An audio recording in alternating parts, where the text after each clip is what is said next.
Is this the kind of team that would shuffle? Who knows? But I do know that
Evil geniuses turn to ban.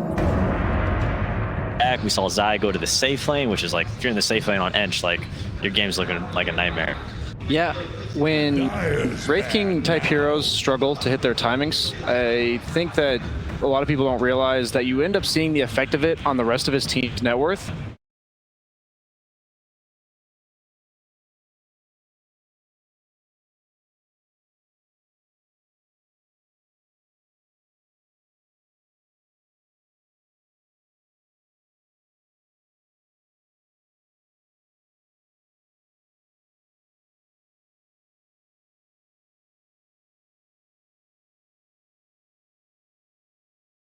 Wraith King was kind of a little bit of a weird pick for that draft because anytime you have a hero that's going this Midas and this Radiance, these are two items that don't really contribute to your hero's strength until later, and you kind of want to sit back and wait for these timings that I'm not sure like Ench and Chen really kind of fit that same lineup. Yeah, Wraith King can snowball in terms of pushing towers with his skeletons, but that game they had Sven, they had ET, they had Leshrac, they had so many ways of just easily, naturally killing the skeletons. Secret bans Chen and Enchantress here, but there's gonna be no Ench this game, so they don't want to try and beat EG's Chen, and they're also not going to look for it themselves. This game is EG's now on first pick, and Secret is on second. So seeing some of these bans coming out, what would you like to see change for Team Secret? I think the ET ban was really important. I think that enabled the Leshrac a lot, and also their entire draft as a whole. The overall team fight control and magic damage amp that they played off of last game, especially in the mid game on EG. Here comes Shadow Demon, I think. Elder Titan's out of the pool. I think it's a great overall first pick. The hero is so hot on the meta right now. He's got defensive and offensive tools. He seems like he counters every carry. Whenever I'm forced to pick my hero after a Shadow Demon's been picked, sometimes, people will say, wow, spin into Shadow Demon, lol. I'm like, what do you want me to pick? Well, it all sucks. You either get disrupted for your illusions, or you're like a melee kiteable hero that gets purged. Nothing feels great. Oh, yes, the Yapsor, potentially the Yapsor 4-position Invoker. It's nice. He doesn't really care that much about Shadow Demon, and we were talking about maybe carries that are good versus Shadow Demon. I think Gyrocopter is pretty good, also a pretty flavorful flavor of the tournament second pick hero. They might be able to pick him on the 15-17 slots here in the second phase. Leshrac is also potentially good. These are heroes that don't necessarily mind if they get purged, because they can just stand there and just shoot out tons of damage. But it's, the Shadow Demon is he's still kind of good against these heroes. It's tough. And wow, there's the Lesh, and this is a first pick Leshrac, which means EG will not see their mid matchup for this hero, but like we saw in the first game, they don't care. They're just going to make these rotations, enable Sumail on this Leshrac, and Team Secret's going to have to come up with something else. That being said, I think Invoker could actually be a mid lane hero against Leshrac. Yeah, you said that with the ET first ban that you like the Shadow Demon first pick, and what I highlight about Shadow Demon is you don't want to pick heavy committal heroes, because he just gets disrupted if you go on one of the targets. So the heroes I like to see against Shadow Demon are ones that poke from long range, but also ones that kind of use the disruption as almost an alley-oop for the opponent's stuns or AoE lockdown. Like, once he comes out of the disruption, something's going to hit him. And heroes like Shaker and Invoker, as well as the ET that was banned, do fit that description. And like you said, just because it's first rounded, if they don't necessarily make the Invoker's game hard to play, they could just put a mid. Definitely. I mean, it's an Earthshaker. These are kind of also, they're two Yapsor heroes. They're also two mid one heroes, and Zai also plays the Shaker, so they're kind of keeping it open. They haven't run any carry Shaker this tournament, because we saw it a couple teams run it. I think we saw mid one play it at least once in the group stage, and not a carry. When I say carry, I mean like one or two. Yeah, well, no, not from Secret. We actually saw Miracle play it. Yeah, that's what I mean. Yeah, that's why I was wondering, is that a possibility as well? Yeah, but a lot of offlaners play it. Cuckoo from TNC has also been pretty notable on this hero. It's a quality offlaner. He can be quite strong in lane against melee carries. So when you're in this situation where you have very open picks on both sides, where they can be 4, they can be 2, what are you looking to focus on in your next phase of bans? Are you looking to ban out offlaners that concern you, because that's like the one core role that's kind of left in some ways, or? A lot of times the second phase bans are very telling of the heroes you're about to pick. So here they banned Ember Spirit and Tiny, which are heroes that can work on 2-3. They're very tempo, they're very versatile, they can be support. Ember can't be support. Tiny, he can swap roles. Ember, he can swap lanes. I don't know. Earth Spirit is a bit kind of helps keep pressure away from the Leshrac, right? The Ember and Tiny bans. I suppose it's meant to make the Invoker's game a little bit easier. I don't personally think that Earth Spirit is impactful of a hero. I actually think he's best up against the Shadow Demon. So you see Zayak playing that here, or we saw him playing it. Yeah, he crushed me when I was playing Shadow Demon. It's just that instant silence with the pull. It's kind of hard to play against. Lifestealer goes out, and okay. I like the Lifestealer ban. You pretty much have 3 heroes, 2 supports and 1 core that do absolutely nothing to a hero like that. I think Jug's kind of fallen out of the meta, other than maybe with a Magnus. Yeah, Jug is a little bit less popular. I was thinking Jug last game for Team Secret instead of that Wraith King. It's Jug doesn't build these backwards items. He wants to go immediately for that that Manta, that Maelstrom, that Diffusal Blade, and he's go. Win his lane and push it. Yeah, absolutely. He's got that team fight with the healing ward to enable some of the higher tempo that you wanted to see from Team Secret. Yeah, he can be good. He's also really good against Ember Spirit. Ember Spirit's not in this pool. He's good against Tide too, right? The laning phase for Jug can be very, very good against Tide Hunter. Speaking of Tide, like this pick was surprise to me how popular he became in the meta throughout the group stage, and was relatively successful. Sometimes he had some real bad misses where he just didn't do anything. Yeah, but a lot of games it seemed like a powerful hero. The very tanky offlaners have been really popular. They actually make your game a lot easier when these offlaners can just stand in front with this medallion, this Vlads, these phase boots, and they can kind of tank all these spells. You kind of see what's going on in the team fight before your squishier guys go in. That's why Shadow Demon has been so good, because he halves these these tanky heroes HP Yeah. with the Soul Catcher, but they've got both on their side. So unless Secret has a good way of stopping this Titanhunter from being a frontliner, they're gonna have to be really careful about the way they poke around him. For a long time, heroes like Tide, I think were kind of flown under the radar, mostly in my opinion because of heroes like Outworld Devourer that were especially popular 2-3 months ago that kind of just eat you alive if you try to tank like PBD said. And when certain meta heroes get nerfed or become not so popular anymore, all of a sudden these heroes that were hard countered by them become first roundable or second, like third pickable like this. And that's the Enigma. It's a second pick Enigma, which is always a bit strange. Usually I like to pick this hero to isolate core matchups. You know, you pick them on first pick and then you see the enemy's cores, you counter pick those cores immediately and you get this Enigma plus tanky kind of offlaner that's good against their carry to play, you know, almost 1v2. But definitely a way to deal with the Tidehunter. You know, the not purgeable stun. What's the East Midnight Pulse? Midnight Pulse plus the Black Hole plus a BKB. Tidehunter can just die during that. Yeah. Do you think there just wasn't a whole lot of other options to deal with the Tidehunter, so they just had to pull the gun on it? Yeah, Tide's so good. Some people like OD can be pretty good at killing Tide. Yeah. You have some people like Death Prophet, but I'm not sure how good that matchup really is.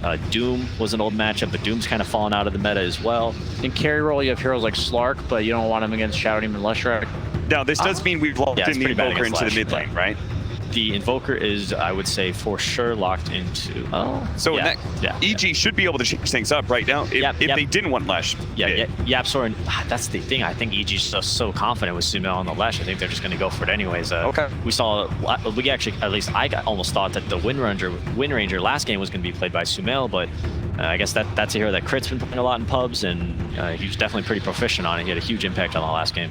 I think when you're high skilled, Leshrac is one of the most straightforward heroes to play in all of Dota. Naturally clears waves, wants to participate with just 1 or 2 items, kills towers. It just requires a setup, and all of a sudden he's got a really powerful stun. And Sumail just, that's what won him TI5, right? Sumail and Maybe are probably the 2 best Lesh players at this tournament, and they both just come at you. You got to deal with them.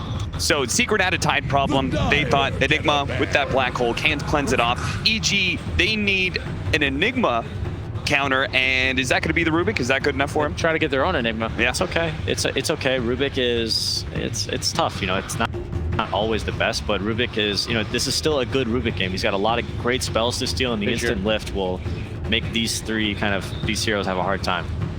Another hero to be able to set up the Leshrac for success. Telekinesis. 5 seconds remaining. Yeah, no doubt. They have a lot of setup for Leshrac.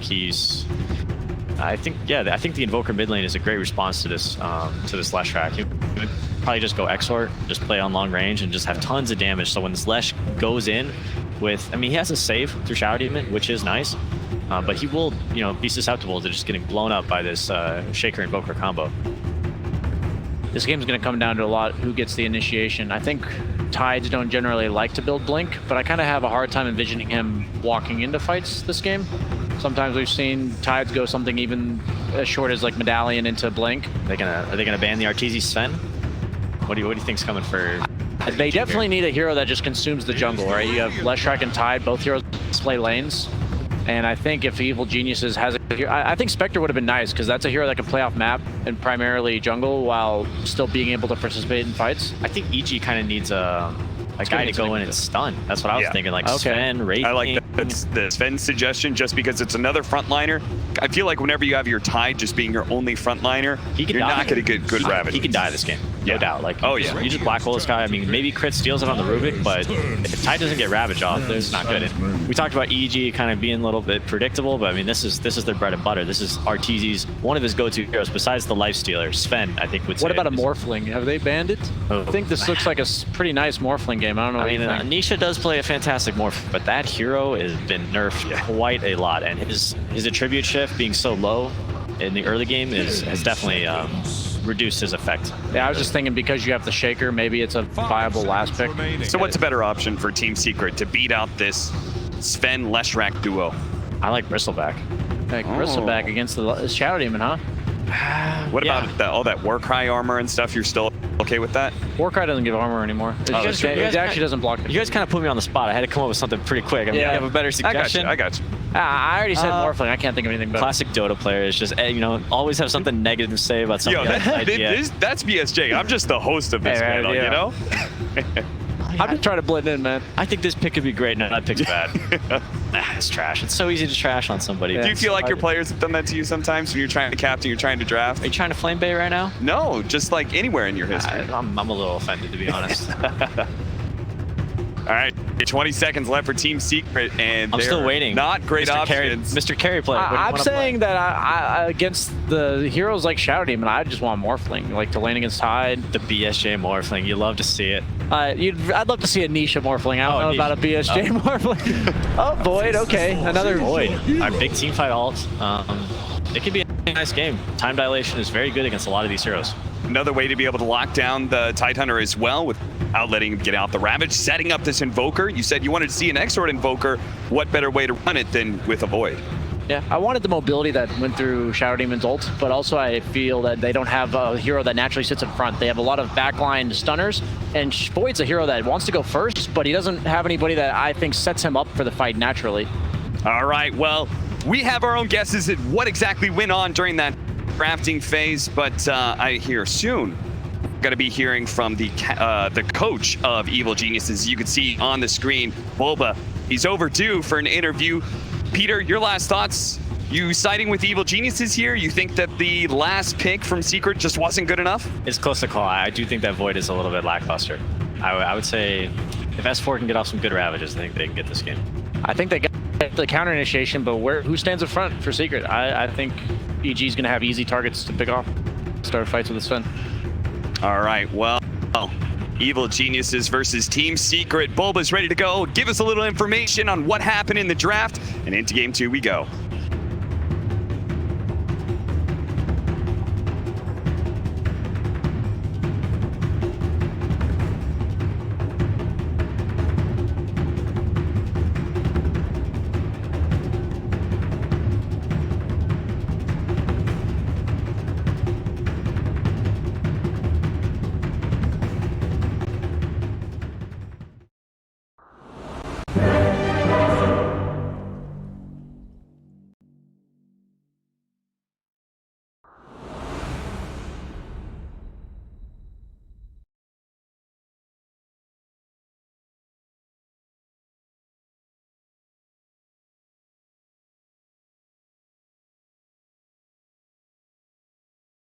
KCA spells better, team fight better, play Dota better. It's so simple.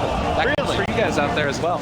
But Trent, game number 2 on the line in this amazing series. Yeah, they go for the Void It's crazy. the end. I mean, degrees of separation between Puppey and Cinderin, all right? We got Puppey to Yapzor, Yapzor to Cinderin. And Cinderin, of course, the famous double bubble strats. Oh. Right? It's only a 2 degrees number. Personally, I'd want to be several more numbers away from Cinderin's strategies, but Secret are going to opt for it. They've got the black hole, they've got the chronosphere, and that carried him through an entire season of Dota. Can it get Secret a win here? We'll have to see, wait and see. And, well, speaking of seeing, Secret spotted EG running through their jungle, trying to find a pickoff. Was not able to get it. And that does mean that Nisha will be playing very safe and sound back behind that tower, not wanting to reveal himself in the least bit. So early movements out. We're seeing a couple of interesting switch-ups. Mid one playing on the Invoker, actually taking Quas first. So usually we see Exorts picking up right now. Arteezy and Yapzor just saying hello down here. Oh, hi guys. Any high fives? Oh, we're gonna dig. All right. Oh, what do you get? Full pair of shoes. Condolences, Yapzor. Give him a high five and yeah, just say yeah. You know those bounty runes are, right? Shove off. You're not coming here. Go kick rocks, I believe.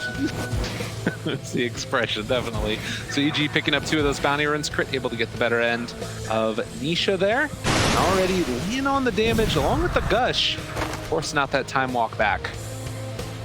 You can see the drums are pounding and heroes moving out to their respective lanes. Zai already starting off with that Ring of Silius, as Yapzor is going to do one of the classics that we've seen often, blocking off the opponent creep wave, so that way his creep wave will meet underneath that tower. Yeah, he's got the old mystery build. He actually is just straight up TP home as well. And it doesn't cost Fly all that much in terms of resources, right? Some Shadow Poisons. And that does give Yapzor his boost, though, so he'll run back a little bit faster. Alrighty. So you finish that last game as Sumail, you get through the first bans, and Leshrak's still there. I'm taking it. I mean, I definitely agree with what EG's done, don't you? Yeah, definitely.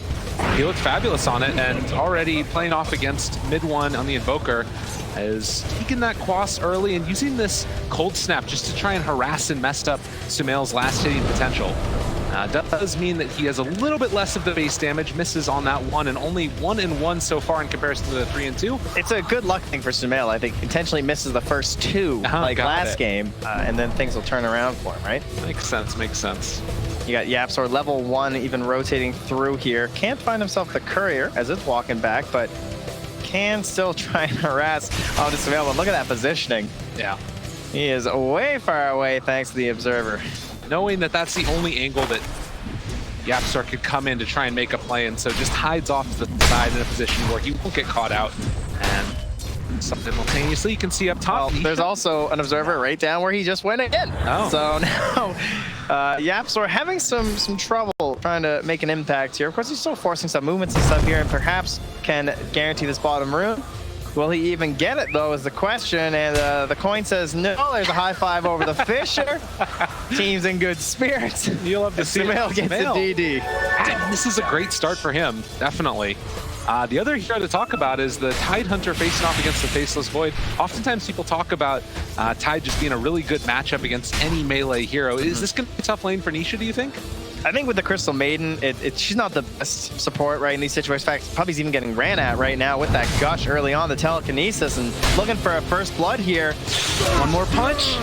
Oh, and Crit going to pick it up as first blood drawn against Puppy. Yeah, and he's off to a good one again here. Crit, a stellar performance on the Wind Ranger. Gonna buy his boots about 25 minutes earlier, so I think, on the Rubik, and give himself some movement speed in this lane. And you can see also keeping that Bastion, causing some issues with Nisha last hitting, trying to mess up his timings on it. Always very frustrating to try and play against this as the Faceless Void. Meanwhile, Yapzor again making this move. Fly is just shadowing him this entire time though, and knows his movement because of that ward place down. And Puppy again underneath the tower. S4 is just gonna chase him down, he's dead again. 2 quick kills for Crit. Yeah, not getting a lot of help out of your Faceless Void. I mean, the guys had to go 2 points on the time walk as well. Doesn't have that nice free lane where you're just skilling up the bash and playing aggressive. Nisha, we haven't seen him struggle all too much this season. This guy has been the epitome of just like the perfect player. Seems to always give you a standard performance. Not even a stable carry. The guy is just absolutely electric in every performance throughout the year. But he had a couple rough ones. Last game, he still had a good time. Obviously couldn't carry it through. He had some rough games on the Arc Warden during the group stage, and now this isn't really shaping up to be a great start for him. Even with like good lasts and stuff, it still looks kind of stressful to me. Yeah, definitely. He has to worry about the disruption and the Chronosphere. He's worried about the Ravage. He's worried about a Rubik who's going to have a great range at this rate if he gets his Arcane Boots into his Aether Lens early. It's going to be really hard for him to actually output damage during the Chronosphere. Yeah, it's less about what's happening right now and what's more going to happen as the game goes into the mid stages. Yeah. And so we do see S4 still getting a nice little start here for himself. 23-1, top of the net worth, or rather last hits at this point. I mean, he actually has 5 heroes on the enemy team that are going to be interrupting him, right? There's going to be a Yules on the Leshrac, a stun from the Sven. Whoever's outside of the Chrono can have some impact there, which means that his allies have to be perfect with these Chronos. It comes down to the Invoker and the Enigma. And I love this from Arteezy too. He knows that he's going to basically have a one-on-one matchup against the Enigma, so just keeps on punching away at those Eidolons, not even worrying that much about last hitting the creeps because he knows that he'll be able to come back from afterwards and just kills them off and shuts down the Enigma's laning potential. Good positioning here from Yapzor as the bounty runes are coming. Unfortunately, does he have the time? Yeah, he'll be fine. Yeah. Got the Fisher easy peasy. And But is that a 3 for 1? Oh, that looks like they're going to be able to pick up more than a few of them, and also getting some more damage again onto Puppy. The captain keeps on getting beat down. 3 kills so far for Crit. Give the guy the That back. little spree if he's able to get it, and yes, it is going to be a win as... That is the worst. Oh, that is the worst feeling for Crit. That's 400 bonus XP going to Nisha. The guy is almost level 6 now. Yeah. At 5.5 minutes. With his support feeding 3 times. The tactical feed from Puppy comes out. It's genius. Complained the entire time through, definitely. But still, Sven sitting top. The CS afterwards, after clearing through those Eidolons, and the rotation moving. Sai trying to make sure that YapzOr is not going to be able to be effective with the rotation. Instead, it's mid one that might end up going down. Dialogue Deeds out, doing a good bit of damage. Is it going to be quite enough though? EMP drinking all mana. 1 second. Needs it again. It's going to be enough to save him. Invoker at the last second fly, trying to make it work, needs another Shadow Poison out, and mid one with that quad is regenerating through it on secret. Salvage. All right, I'm just saying. Disaster. I'm just saying XP streak. That's all I'm saying. Where's the Sven? This guy's been alone the entire time. He's not. He just got 6. Yeah, that doesn't happen unless Crit gets that spree. It is so weird, and what an amazing chrono though, coming through the perfect moment, and the Edict damage post-death was not enough there from Sumail. You saw kind of tickling on a couple heroes, but unreal. Well, 3-4, but it was 4 big ones coming out from Secret, and you can see this rotation that comes in the very last second. Yeah, and everything was gone, right? Already used the Fisher. Now Fly comes through the distraction setup, and you pretty much have to accept that mid one's going to be going down here, and then Big Poppy comes through from Nisha. And look how late the TP is. Mid one had like 200 HP left, and he's like, oh, yeah, no, it's good.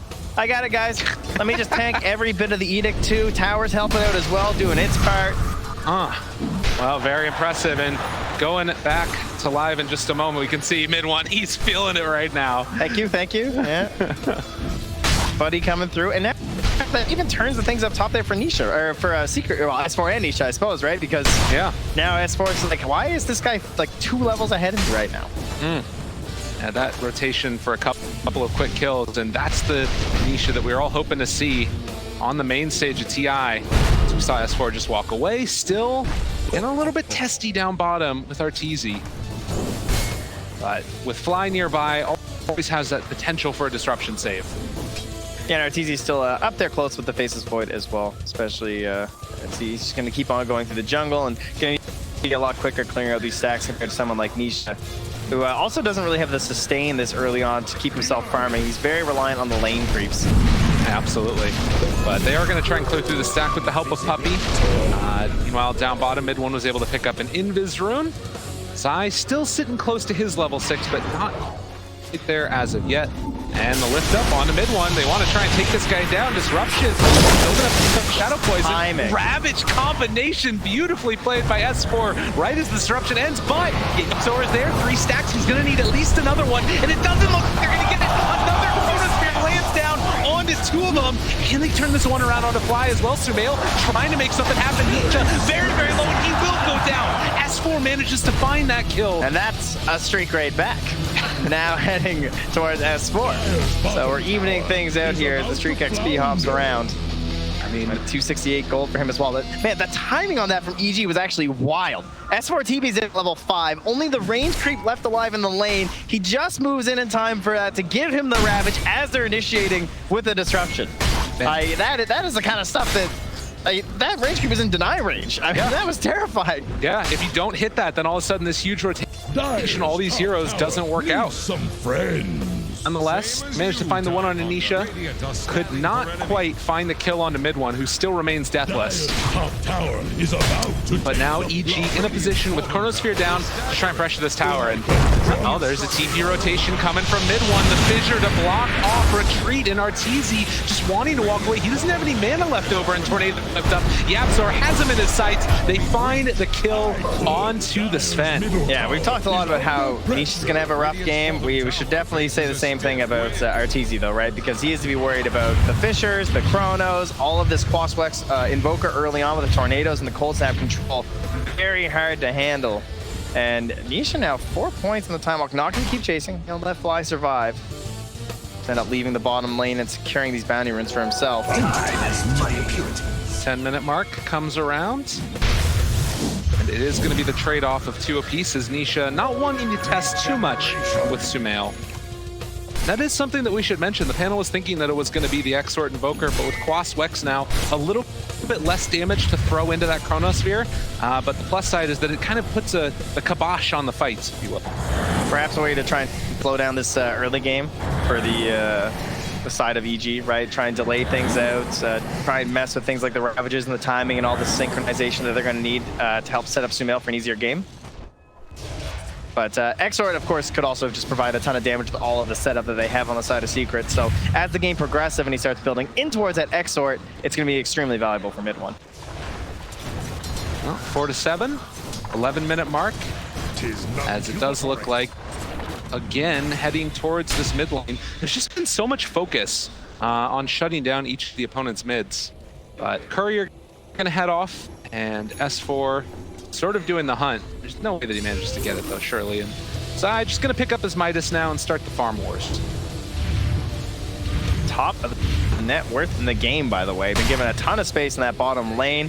He didn't manage to take the tower because he TP'd up to help get the kill onto Arteezy when they were focusing their own tier 1 tower in the top lane. So that is one thing that, you know, the typical game would have liked to have, but still very happy with it so far. And now Tornado's still in there from Crit, so perhaps a smoke in the near future for them if they want to try and make a play with Sumail. Yeah, it could be really nice, definitely. See if they need to make that type of a move. S4 is just trying to bully up top here, just walking under the tower, anchor smashing some Eidolons, and put the threat onto Zai. And that brings the two supports over. Puppy and the Absol is just say, oh, okay, everything all right here?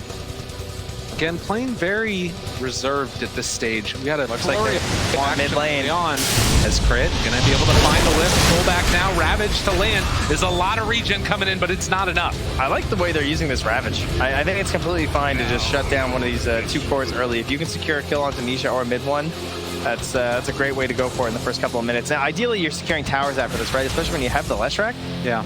But it looks like they're just a little bit too threatened from Nisha's start here on the Faceless Void and concerned about the potential rotation of the Chronosphere. Now they are going to approach, though. Definitely like this. Very, very bold. Crit. Position and fly back behind as well to interrupt if there is a black hole there. Tornado available, and the tier 1 tower going to be denied, but still taken. They brought all of those big spells in, though. Right? They have the Chronosphere. They have the black hole, so EG able to force rotation, still get out with the tower in hand. Deny, of course, still good for Secret, but space being denied away here from Team Secret. Yeah, and that tornado is super valuable to steal. Just to interrupt all these engagements. Nisha building towards the Maelstraks, it looks like, and it seems that Secret want to make a move themselves. The classic 12 to 14 minutes, right? This seems to happen in most games we've been casting here at TI, is that each team reads exactly what the other one's doing, and they both smoke to the top lane or the bottom lane, and it's just, yeah, I'm taking your tier 1, you're taking mine. We agreed straight off. Yeah. Well, and then that opens up the jungle. You can go for the farm and finish it. Basically, simultaneous Puppy moments. is so slow. Yeah. He went the double bracer. Oh he does God. have the boot gold now, so he'll be bringing those out. But Crystal Maiden, 279. It's a hard life these days. Yeah, man. This is the all for my team. Just get my aura, make it happen. Bottom lane, Nisha. Sticking around, S4 is there, and they'll be able to force him back. Still 30 seconds until Ravage. Yeah, Nisha playing scared, right? He's kind of baiting here. He's going to rotate back around to the top of the stairs. Like, oh, why would he walk away if he has friends nearby? That doesn't sound like a good idea. Yeah. They do have Radiant Vision up on the hill, though. Thank you. That's exactly what he sounds like, actually. So, I mean, right now it's S4 baited. Yeah. And they're going in for it. Still 15 seconds away. The disruption, great combo. Puppy going to be interrupted in his ulti as well. Very well played here as they steal Freezing Field, and Puppy just going to hit the deck. And they actually didn't have Ravage. That's crazy. Secret now, of course, having the perfect timing. Oh, he's thinking about it. Ooh. They decided to go for the Ravage. Probably for the best. Yeah. Unlikely you're going to get the follow-up kill by yourself because his friends are still here, but Yaps or bails. Yeah. Doesn't want to take this fight anymore. Too worried about additional heroes. They had all that vision inside. They saw that there were extra numbers. But now it's 15 minutes. You got to press forward if you're EG. You say, you know, Puppy's dead. They're scared. Let's get that battery in. Fly is just up there. Moving in for it, definitely. Oh, God, they're there. Trying to interrupt. Can they get to deny the bounty rune? Not going to happen, but mid one already throwing out the EMP combo. Yule Sepul dodge. And EG going to now try and assault the tier 1 tower, it looks like. Nisha did get the top bounty at the very least. There's actually one more lurking there if he wants to try and go for it. If he reads the situation, he's going to see a lot of EG heroes on that bottom lane, but Sumail not revealing. Could think that he's there. And the line drawn now from Fly saying push out the top and the mid lane. And they're not going to care about bottom. All right. They're done. They're going to leave their vision. That's going to try and set them up for the next fight. as far as tower goes, it's one of the least important ones in the game, that bottom dire tier 1. And they got the bounty run too. So perfect stuff there from EG. Another strong start. A 1K lead. Nothing insurmountable, of course, at this point in the match. Well, so at this point, do you feel like there's one team that's maybe a little bit in a better position if it does start to go late? Bulba was obviously saying that he felt like this was a game that was going to go into the late stages. Are you worried at all? Oh. No, I mean, they both have amazing late game tools. Right? There's no question.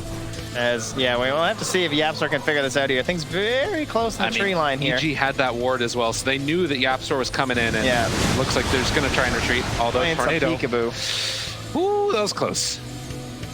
I mean, what do we got for our supports, right? We have a big save from Fly, the disruption, and then you have the ultimate, like, position 4 turnaround here of the Rubik and the Earthshaker. Very similar. Big reason why these two always come out at TI, right? It's hard to beat these two in terms of that, like, instant, I'm turning this fight around, I'm winning this for my team out of the support role. Crit, of course, still waiting to use that freezing field as well. Maybe gonna goad his team into a smoke before he runs out on it. Or at least go farm some neutrals. That's another great way to use it. Definitely. Stack these two camps right now, 17-minute mark, get yourself some gold. Let's get a blink, baby. Make it happen. They have been using the Ravage pretty continually to try and go for a kill onto mid one, but not an easy kill. YapzOr right behind. These teams are actually so similar in this game, right? Like, it's crazy. Like, there's going to be BKB concerns for the Invoker as well as the Leshrac. You've got that instant, like, the first 20 seconds of the fight, or not even, the first 5 seconds of the fight are so stupidly important for Sven and Void. Yeah.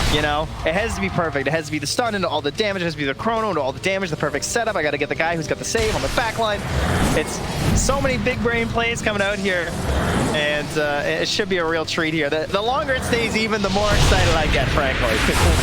And now the Fissure actually going to block off mid one for the moment. Can they find the X Split Earth afterwards? And they will be able to. So they take down mid one. Just the wraparound coming, and YapzOr not able to save his mid player. Taking number advantage here. Threatened with the Ravage, with the Soul Ring. Gonna start pushing the tower a little bit. And speaking of pushing, you got the Boots of Travel finished up for Sumail. Yules and bots at 18 minutes. You can see Dota plus favor in Team Secret right now. I feel like this Faceless Void could be one of those heroes that they just really like a lot, like the Spectre. It's potential in the late game. We're going into it, feels like. But we will see. 7-7, 18 minutes in. Right now, both teams getting into the next series of items. Sumail has his bots, push out the side lanes more effectively, maybe start to put some pressure along that top tier 1 or tier 2 tower rather. Yeah, into that jungle zone. That ward's still surviving here for EG. It has given them so much information, and now a sentry catches a sentry, which makes Puppey perhaps a little suspicious, but he won't drop another. Didn't catch an observer. When you see the sentry like that, you gotta think like, do they have vision here as well? So yeah, he's dropping down some more. They know though, and S4 wanting to make use of this early Blink Dagger purchase. Yeah, another very aggressive Tide build, right? No medallions or solar crests or anything, just straight for the blink, all about the Ravage. Puppey is there. They have an idea that he's in the area, but they don't have the Sven with them. Smoke breaks now onto Puppey, getting some vision, chasing forward. They have the Purge. Still looking for YapzOr. S4 wanting that +1, and they're actually grouped up together. Zai, he's got to be so careful. If S4 knows, he jumps forward, and Ravage going to connect onto 3 of them. The follow-up coming through. There's no black hole in this fight. Can they get mid one afterwards? Dual Scepter to interrupt. Puppey going to try and play interference, but big win for EG. Yeah, and a good steal for Crit too. He gets the level 4 Crystal Nova with 3 points in Arcane Supremacy. That thing hits hard. It's still going to have to back out again as S4 a bit too far. So having those huge nukes coming from Crit now, you can see the damage being dealt, and it was just that quick reaction and that ward. The ward you talked about in that bottom lane, scouting it all out. That is the most value ward I've seen in a long time, I gotta say. And from an area of the map that doesn't necessarily get that much play, but it feels like EG they've forced it, right? By the way they're controlling the lanes. For the catch, Nisha gonna pop the BKB and just turn to fight. Puppey gonna pop the ultimate as well. Isn't it enough to kill off Sumail? I think the answer is yes. And now looking for Fly, Nisha able to make the move for his team as they did not anticipate that BKB. And instant smoke too from YapzOr. He says, I've got more here. I don't quite have my Blink Dagger, but I want to force a fight while we're at the advantage. Mid one chasing. Oh, mid one has a feeling. Crit is going to be the one that's caught, and Arteezy needs to get the heck out of here. If he is not careful, might get killed off afterwards. Tornado gonna finally stole it. They're in trouble. actually living through it. They follow up the follow-up stun, but it's not going to happen. That little dance before his dead. EG lose 3 and back and forth we go. Man, that BKB reveal could not have gone any better there for Nisha. Gets himself a double kill, puts his team in an excellent position for a follow-up, and now pushing the tier 1 mid with the Enigma. No real chance of defense here. I can't believe that Swor's even coming in here. He's really in. He says, hey guys, they got nothing left. Just the black hole, and I guess he doesn't care. Yeah, man, this guy's got Kraken Shell. Still all happy. Maybe try and bully Puppy a little bit here. There's a chance. He has Blink Dagger, the time dilation slow. S4 decides he does not want to run at people anymore. Didn't have the gush up because of the time dilation. So, 21 minutes, 9 to 10, only 1,000 gold separating these two teams. And the BKBs starting to come out means that this is where the fight become a little bit topsy-turvy. Yeah. Feels like there's a bit of a worry maybe for Arteezy, right? Like he's going to start losing some of his space. That mid-tier one's gone. They lost the bottom tier one a little bit earlier. Perhaps the invasions are going to begin now from Seeker with the Blink Dagger on YapzOr. And he still needs quite a few items on this Sven. But, you know, he's got the Midas efficiency, so it's okay. Yeah, that's the way to win. He's going to smoke up. He's looking for that initiation for the team. So we got Stormhammer, we got Ravage, we got Fly Smoke getting popped by mid one with the dust. They know, YapzOr trying to play interference, but the Ravage comes again from S4. They cake him down, and EG pick up another 2 key heroes and immediately into the pit after. Wait, we have completely different philosophies between S4 and Zai, right? Yes. Zai is playing the game of the threat of the black hole, and S4 is playing like Centaur right now, where he's just getting 2-man stomps off again.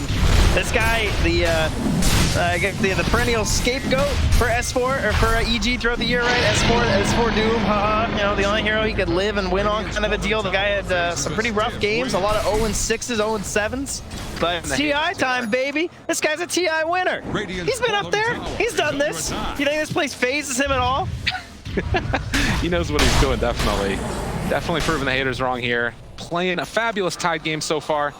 Still, though, is a hero that's naturally going to be a little bit behind in terms of farm just because he's not going for that Midas that Zaya's going for. It feels like Secret are kind of prepping for that later stage. But EG just getting the Aegis now, going to need to deal with a smoke coming from Secret with Chronosphere available. Yeah, time for the aggressive plays again here once the Ravage is back up for EG. Until then, they do have to try and dodge exactly what Secret are bringing. Well, Secret trying to find an opening here. It feels like they know exactly what's happening. They saw Zai rotating through. Gotta be careful. They're baiting one. They realize that Crit's in the area too, as well as Fly jumps forward, and Arteezy able to get off to the other side. They only find one in the Chronosphere. That's not good enough, ladies and gents. And now Nisha trying to control it, find that one kill. They have an Echo Slam afterwards if they want to use it. Zai also get to that opening with the black hole. He has the blink. Can they find the opening? It's not going to be there. Delta split, get the heck out of dodge. Sumail still living through this one. They've only lost the Shadow Demon so far, and Nisha just trying to run away. And Secret have to escape. They got to get the heck out of here. Vision connecting again onto 2. Can they turn this one? YapzOr falls. And meanwhile, off to the side, S4 just runs away. They dodged it all. At the very least, they did manage to save Nisha there. I thought he was going to go down. Get ourselves a support for support. But I think it was the Frostbite that came through and interrupted the follow-up there from Sumail. So Puppy with the big save. Keep his carry alive, because that was not looking too good. But for EG now, they're going to press forward, and they won't have the God Strength, but they do have the Ravage, which should be enough with the power of the Aegis to put themselves well past this tier 2 kind of wards we got. We got 2 observers right now from Fly, so got to get some special placements here to keep control of this entire jungle. And a scary moment as well coming from EG as Crit has the Blink Dagger done, and as you mentioned in the fight, stolen Chronosphere. This could be one of those moments. You gotta be so careful if you're Team Secret. 3,000 gold lead, but more importantly, cooldowns. Still working with them right now on Secret. They have 30 more seconds until Chronos back up, but around 90 until they have Echo Slam again. Yeah, they just want mid, I assume, for EG here. Have to push that bottom lane first, but they've got time with the Aegis to still do this. Good observer ward here, still spotting what Sumail's doing, hiding in the tree line. Looking for it, Zai moves in. They have the black hole available, but saving it for now. Meanwhile, in the mid lane, it looks like a jump through. They're still gonna be able to find the one. Sumail looking like he's gonna go down, but able to dodge away. Puppy finds the kill. In the meantime, mid one one dies. All right, calling all reinforcements. And this was the Aegis, so Sumail's back again in a sec. Some long TPs down here. So they're even thinking about sticking around because they have the Chrono back up now. Maybe going to attempt to force a backstab here, but EG, they still like what they see with mid one being dead. So contemplating a mid push here. Arteezy, he's being so stealthy, he's not even using his Midas, which I know is killing him inside. Yes. But he waits for that perfect jump. We all go through pain for the victory. He's itching right now. The camp's just right up there. But they're really getting something good. Jump in as they catch out Zai yet again. Another round. Evil geniuses keep on finding these picks-offs, and it's the vision over and over again. Those wards placed down, spotting the opening, and now EG walking high ground. They've still got Chrono. The golden glove was worth the wait there. S4 has been incredible on this side. They're so aggressive with this blink dagger. Careful, be careful. Where are you going to step next, Secret? Arteezy They still have Chrono. dodged out, keeping it for now. Both Secret and Evil Geniuses have Chronosphere. A little while left on the spell steal. Who's going to have the better Chrono? That's the question. 55 seconds of precise timing. Thank you very much. And the back away. EG managed to get some damage onto that tier 3, but really it was the tier 2 taken, and now Secret, no more tier 2s around. And again, it's every time it feels like it's Evil Geniuses having that vision advantage. BSJ mentioned on the panel that it was going to come down to who found the better initiation. That's what's been happening. Yeah, we're not quite at that like late game stats they're looking for, but yeah, you look at those sentries placed, and there it is. Wards destroyed 3 for Secret, only 1 so far from EG, but at least have the confidence of where to move, right? Because they know there's no observers when you're dropping that many sentries. Absolutely. Now BKB ready. Speaking of which, they're walking right under an observer and being pinged out here. Secret looking for that big play, but there's an observer sentry combo also spotting that Invoker in the mid lane. Both teams under vision and not willing to take that fight. But it's all come to the tune of a 5,000 gold lead right now for EG. I can't believe S4 hasn't died with the way he's played too. It's been insane. Yeah, definitely my MVP so far in this one. I had a spectacular game last one as well on the Centaur War Runner. But he's just the driving force right now. He's walking, he's marching towards that tier 3 tower, and he's saying, yo team, tell me if there's a fight. I got Ravage in 25. Just got Sumail. sent to Looks like the it could be. Gotta be ever so careful. The wraparound could come, although they don't have Nisha with them right now.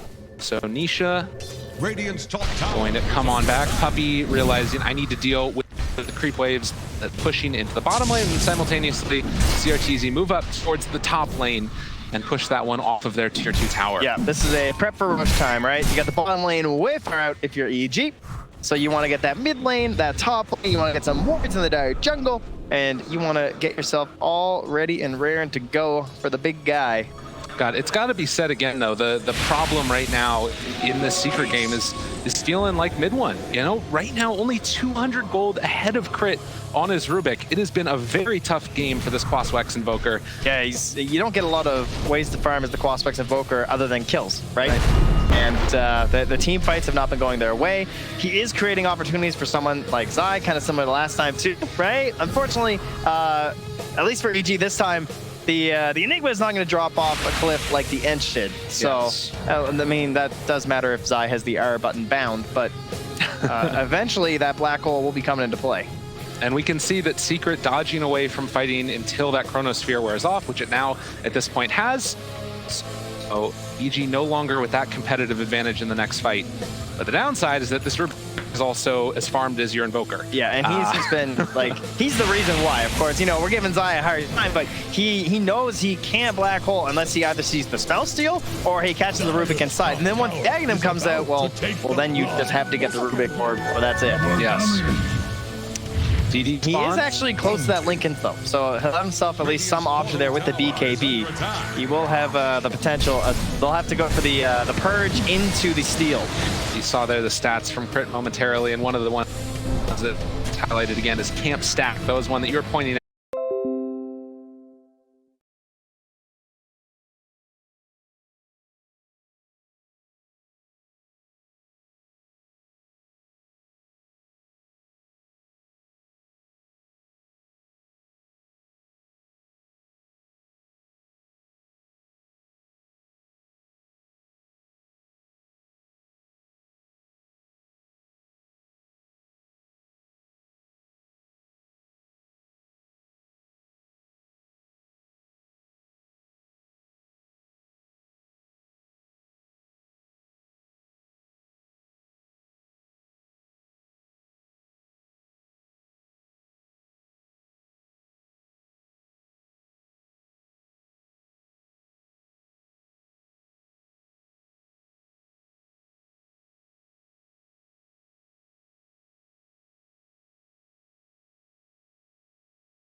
thing too. S4's just putting the team on his back right He's now. playing fearless, 100% right now.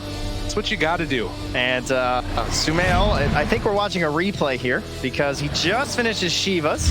35 minutes in, and the guys got the same stuff going on here.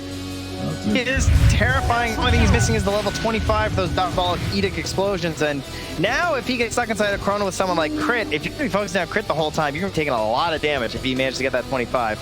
Well, the panel was talking about left track at TI5. That had one particular ending, if you all recall. Oh, he was there. He was there. That guy was there. Sumail guy? Yeah. Yeah. Do not want to keep giving him Lesh, it feels like. Yeah, Crit thought that was funny. Crit appreciates you. Thank you, buddy. I appreciate that. Ravage, 25 seconds away. That's another window here where they do have the edge and the ultimates from the Team Secret. A little bit down in the network, though. Point out before mid one, still just on the struggle bus here. Again, needing to get those items. At this point, he does have Magnum's cold snap talent, but only level 16. And Nisha's walking by him at 24 right now. He's the third lowest level in the game. Oh. Goodness. That's like last game, right? True. Crit was out-leveling him before, and he's out-leveling him again. The Grand Aegis beating the Invoker. Smoke up. They have an inkling that somebody might be heading up top, and guess who it is? Mid one trying to create some space for his team. He's running. Do they break on him? Sumail's off to the left. Meanwhile, Arteezy is going to realize that they're over there, but won't go for the fight. They blink away as S4 plays in. Yeah, the Secret realize now. At the very least, mid one did stick around up top, so he'll go for the next wave. That one perhaps a little bit. Oh, okay. He goes from the out of range tornado. Yeah. Afterwards, sending out Forge Spirit, needing to play as safe as can be. Can't afford to lose anybody at this stage of the game. Oh, we're talking 25 zone. And there's the big one. The plus 40 strength on the God strength now. Easy. Look at the buyback status. Only the Enigma and the Crystal have it for fire. That is terrifying. All right, Nietzsche's super close. Yes. Okay. They all are super close, but you got to get that buyback before you take the fight. Nisha also almost 25. Before EG bring the fight as well. It's only a minute and 45 left here, though, on that Aegis. They spotted him, I think, on that ward. Sumail looking for an opening here. They're also bringing in Arteezy. Nisha shows his wards down. Oh, God. It's been insane. That other ward, Nisha, he needs to be so careful. He jumps away, though, realizing what's going on. He gets the lift up. Oh, my God, they get him again. He did manage to get buyback gold right before that. But the greed, man, not ETP. Blame them, right? That was just a field TP. But that means that they know that Sumail as well as Arteezy are not here, and they're going to find at least one turnaround kill. S4 moving in, looking for Yapzor, but Sumail boxed into this fight. Caught Puppy with the splitter. They find another kill. The side. Careful about this buyback, though. Oh, not only that, they don't have Kurt right now. They can't a BKB black hole. They maybe need to find one first. S4 could think about jumping in if they want to use it. Arteezy also behind enemy lines. They can't black hole the Aegis, though. Unless they're super confident the Chrono after with the buyback, which would be fair. Again, maybe a little bit risky here from Evil Geniuses, as they are going to walk up to the tier 3 towers. They're going to try and back out, yeah. They just want shrines. Be careful. And Zai not going to take the bait for the jump. So EG take down the tier 3 tower. That opens up these shrines to be taken as well. If there is going to be a next Roche fight, EG should have the advantage with buybacks. Oh, fly with the beautiful wards again in the same spot, creating two of the biggest moments in this match for EG to help give them this lead. Drive them towards a potential 2-0 here. They've lost the edge of the Aegis now, though, as you hear it expire. They do gain a BKB on S4. He's holding the cheese, probably going to pass that off to Sumail.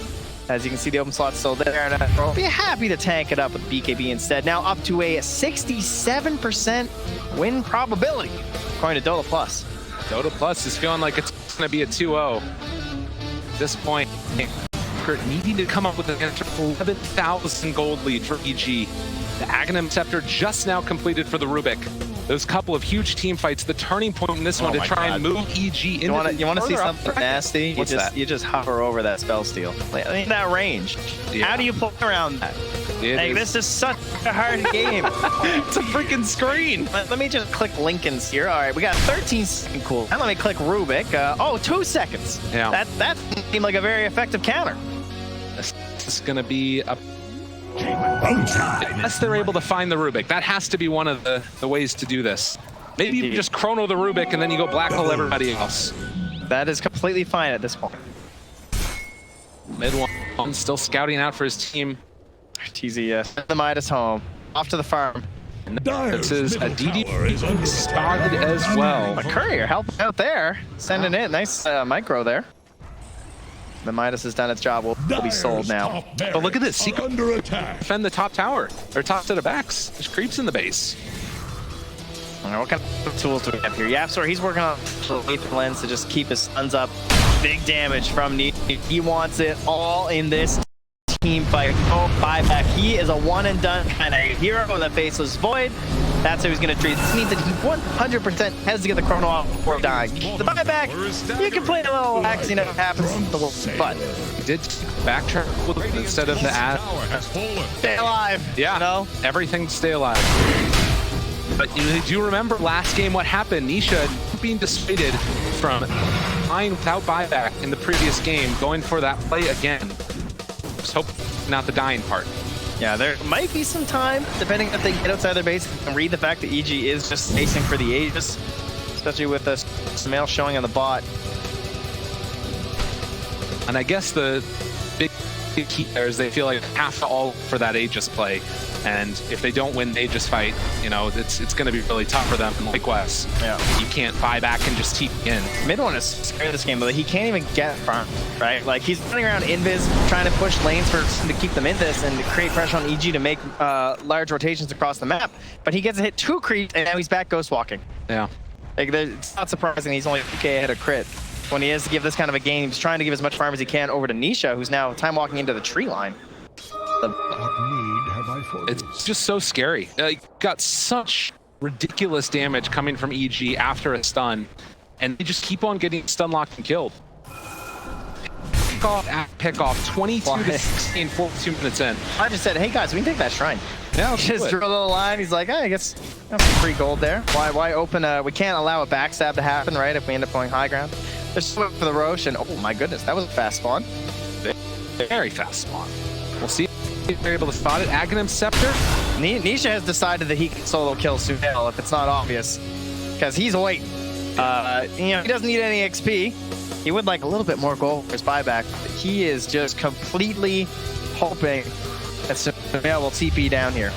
Yeah, but likewise, EG, if you don't see Nisha farming out the creep waves, might give an inkling as to where he is.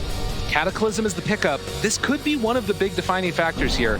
The damage up to 350. I mean, for pure. Yeah. He'll take it. He's not a full X-Sword Invoker. Likewise, who do you like this Aghanim Scepter on for the Roche? Nisha's 8 p.m. right now.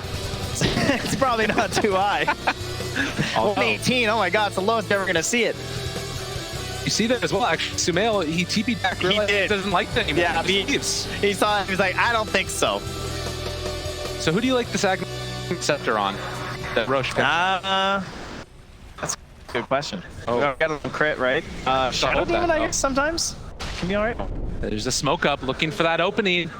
S4 could be the one that gets jumped on, but they would need a black hole, and then that opens up the Rubik's to go for the steal play, and the panel is talking about it. This big frontliner that just can't get through the watermelon. It's too tough. They have two of the non-Kraken spells, too. But the Rubik. It's just too scary. You can't initiate on. And, well, look where Sumail is. I mean, that creep wave is going to be heading in here. He wants to be nearby because he thinks that Secret might take that wave. Like,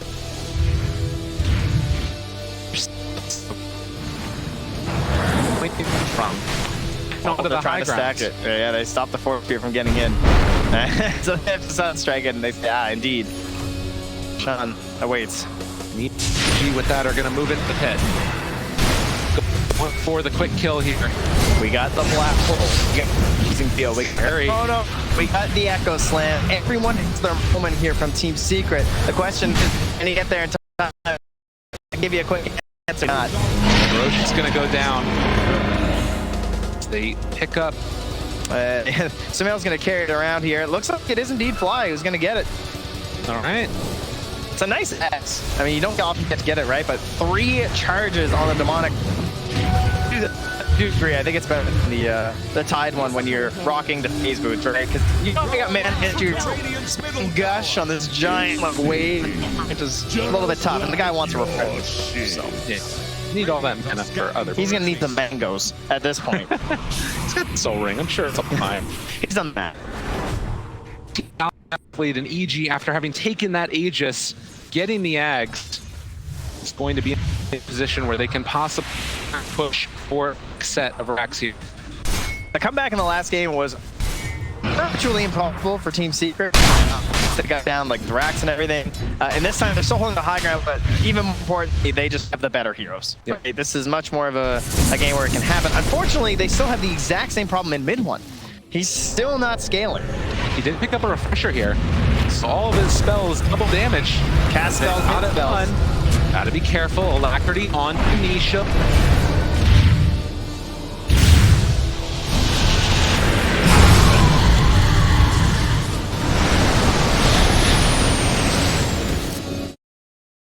My return is imminent.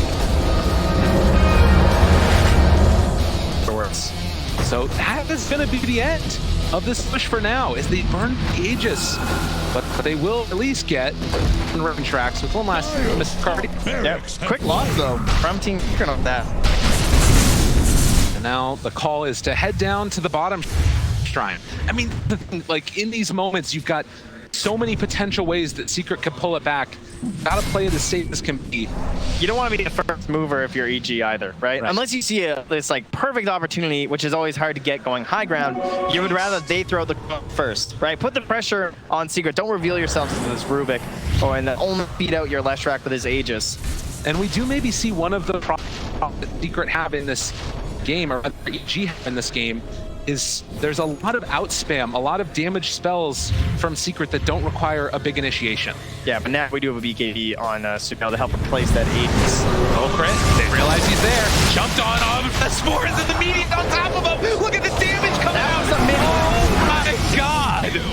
They didn't stand a chance, and Crit looking to try and chase him down. They don't have buyback on the Invoker with the Chronosphere. Do they have...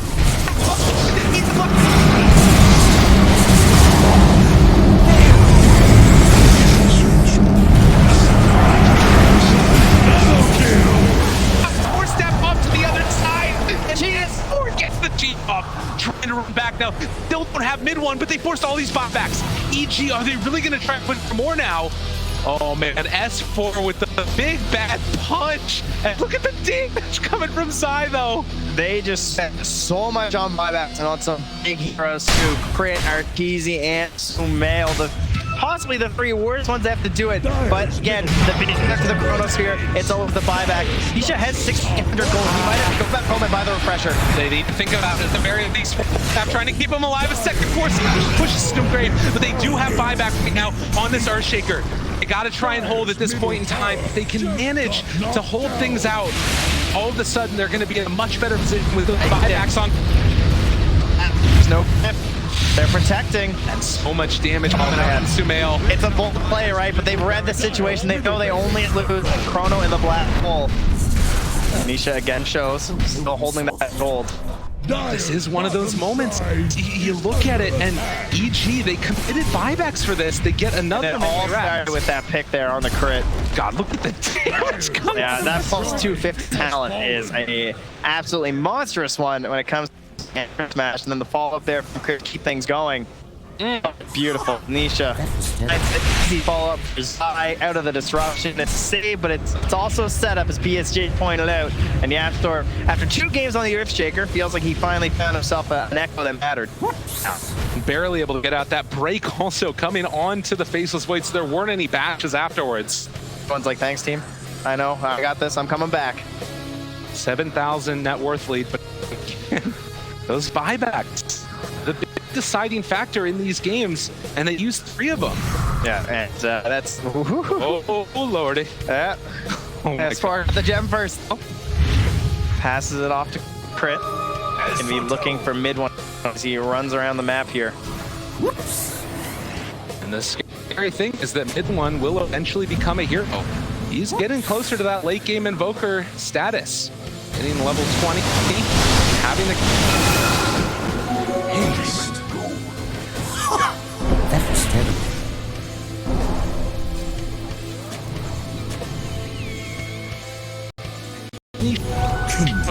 Can see them down. Also, I can't believe he's also going back to the Satanic too. And then he's going for the Lincoln because he's thinking after. Nisha just has full confidence in his first chrono. He knows that they're also looking damage, right? Which is the other thing, that he can't fully invest in the refresh. I do understand that as well, or that line of thinking, because one's not offering a whole lot. He's just spellcasting just from the Aghanim's. Same thing essentially for the Earthshaker. And then it's all just holding people in place for Nisha to bash. goes back for it after picking up that Satanic, like you said. But okay, so he went off the Lincoln. Yeah, I guess the other thing too now is that they have more points up in Exort, so Alacrity maps up more. He needs a base refresher too. He doesn't have to like, carry it around. I'm definitely down with this over a Lincoln. Well, mid one again, scouting for his team. We're getting closer and closer to that time, but still, we're anything in the late game. Feels like we're going to be waiting for that next Roche. Yeah, I can't believe it's been brought down to just a 3K difference in terms of the net worth as well. Kind of getting some heroes topping out here, maybe put onto some of their allies. So you don't necessarily have RTZ constantly hitting Smell as well. Right? Smell is closing in on the Octarine core though, with his beat, man. They're going to take these last ranks fast. It might end up being a metric game. We all know that doesn't mean it's over. That's for sure. Nisha now leading the charge here. They're going to some unusual spots. They're going to see an empty camp and say, oh, I wonder where they went next. They're playing detective here, tracking their way through on the hunt. Now they have a feeling. Up down the ward, up on the ground. And this smoke still a decent amount of duration left. Yapsor gonna be the one that picked up the DD actually. Observer's entry combo here from side of EG.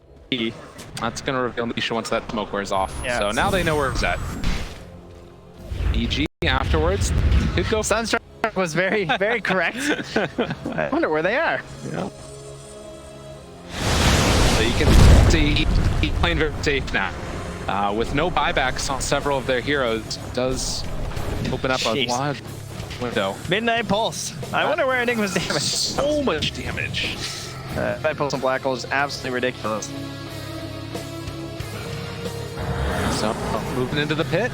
The Roche respawn time. Minute and a half. All right, what does that do for our buybacks? That's the big question, right? It's not quite good enough for EG. Not going to have them by the time spawns. They need a real long Roche. Yeah.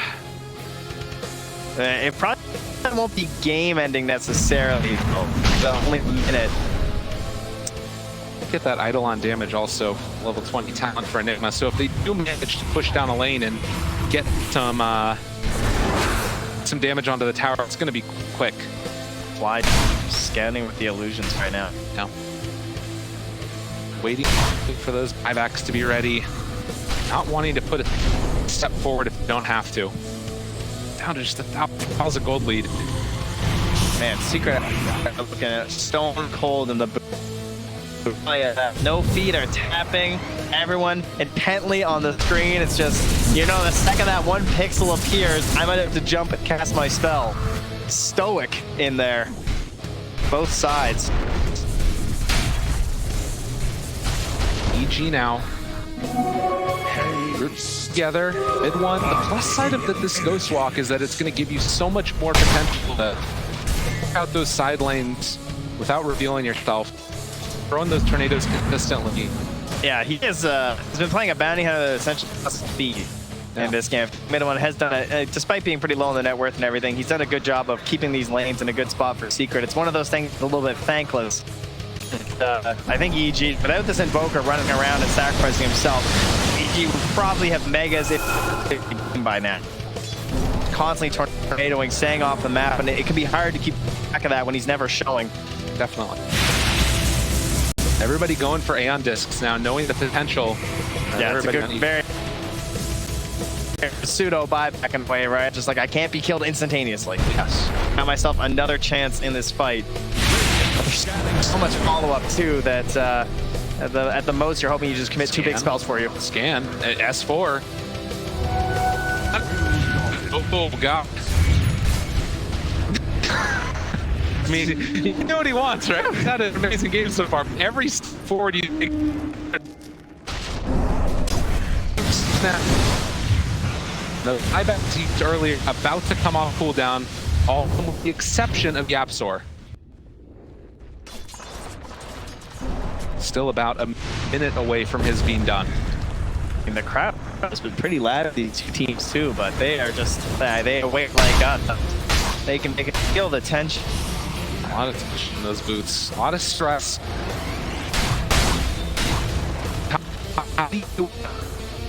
These moments. Oh, we got a Forward Spirit and an Illusion if you guys want a real team fight here. There it is. It's 2-on-1. They're battling it out with the Forward Spirit, trying to make the play. Oh, he lives! That was amazing. We can get some more of that. I love it. Just die. And the deny on the damage. Oh! That's This Illusion!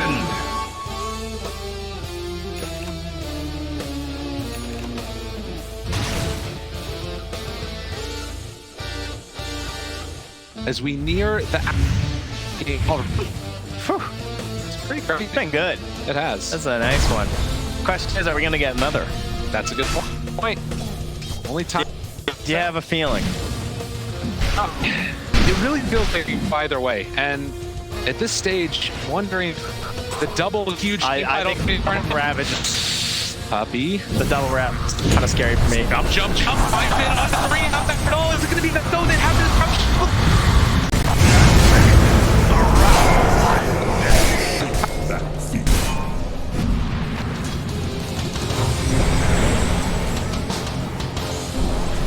For the Chronosphere afterwards. There's a bit of a problem. He's got a Crystal Maiden. So Puppy pumping him back up, almost up to that 300. Just needs a little bit more for the time walk, and he's all good. And we're online. Second Chrono ready to go. One of those moments. Down S4, he buys back and another window. That huge team fight out of the game gives Secret such a huge lead. That sort of not any wiggle room for himself, though. Has to be very careful with the arcanes and everything. Just can't mess up because he's also very close, right? With these ankle dashes and gushes, he could run into trouble. Definitely appreciate the fact that he's gotten rid of the phase boots, right? Because he needs it when he's gone for this. Refresher, very expensive in the mana department, only 1100 on that Tide Hunter. So just the double pop, just has to ensure he gets it. That's great. To open up RTZ, get the stun, Nietzsche throws up to the front here, but it's for there with Ravage. To this one, Ravage has the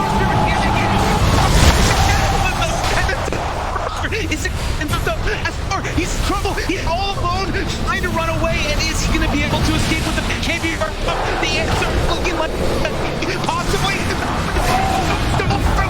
the turn of it around. And now the jump forward. They want to take down Brit. He'll save his off-laner at the last second. That costs 5, of course, well worth it with S4 not having one. He is out of Ravage for 2 full minutes, though, and you've got to think that Secret now should be able to take position here and get themselves around that road pit while they hold the big black hole. Can you believe it? The turnaround in this game, Secret, in the late game, are making it happen. They forced out over the past couple of minutes 4 buybacks. They've from got Evil the big Geniuses. jump. I mean, Volvo knows. That's what's going to come down to.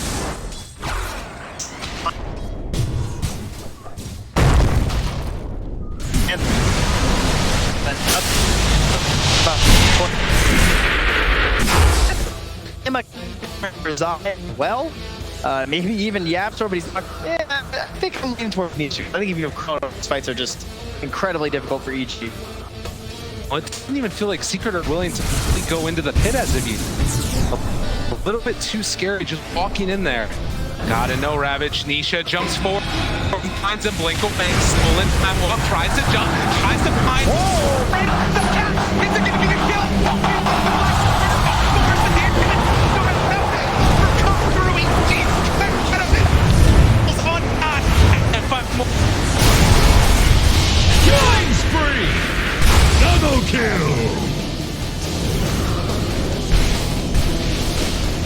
Silent for Niche. They haven't stolen. Crit has Black Hole ready.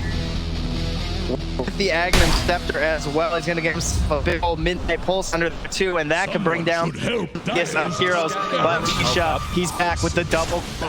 The smoke up coming. They're moving right to the pit. And do Secret know? They might not be aware of this. Is it deep? Nisha, how bad do you want it? They don't know. They feel like they can't contest, but with double Chronos, imagine that they feel like they can go and They don't need to. not quite in time. They know. And a little bit too late on Secret are going to give this one up. So Refractor, Aegis, Agnum Scepter, and a cheese. So that's 2 black holes, ladies and gentlemen. Oh my god! Double black hole for Crit. Can he do magic? Grand Aegis. 60 minutes in now. No puppy for 60 seconds. EG, in the duration of this game, have been able to take down 2 of the racks, but as yet have not been able to break for Mega. We also have the Agnums picked up some too. All right. Nisha jumping. He has no vision right now.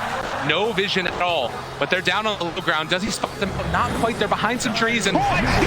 He gets Nisha. So Kendra out looking for the follow. They're going to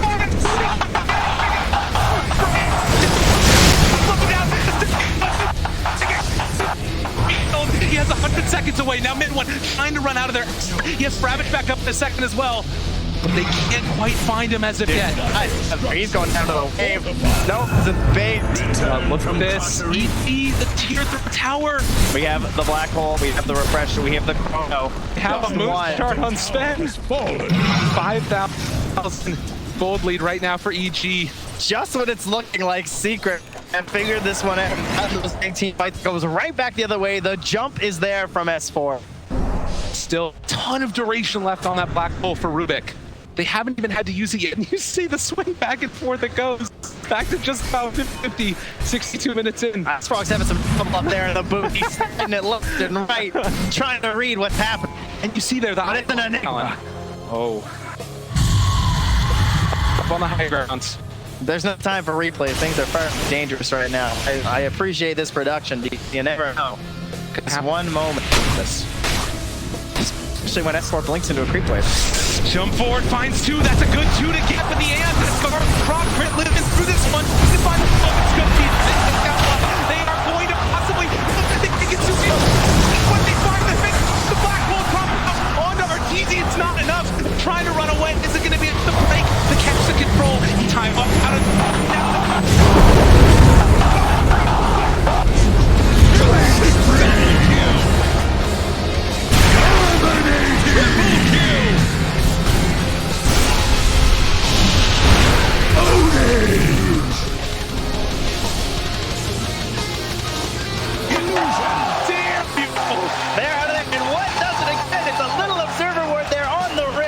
that lets Nisha grab the other guy.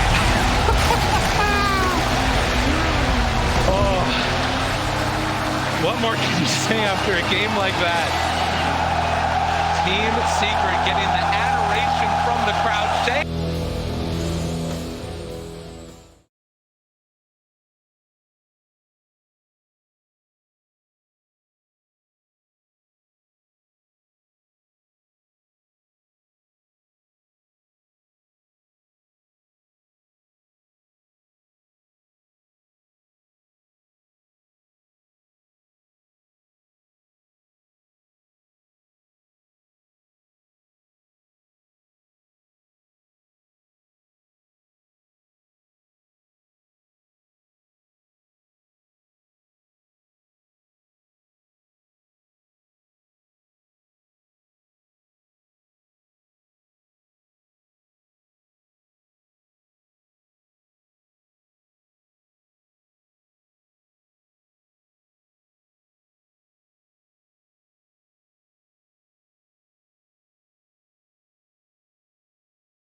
doesn't know the history, Owen, why are we so excited about potentially seeing this?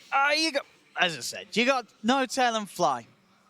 Obviously, No-Tail on OG, Fly on EG. These guys, they were the best of friends. Peas For in a many pod. years, they did everything together. Yeah. And I mean everything. They're all of Han, almost all of Han into Dota. Exactly, and that's exactly what I meant.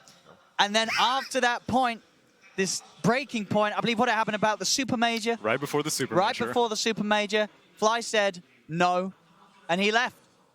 And then No-Tail, it was took up to S4 him with to him. sort of, he did.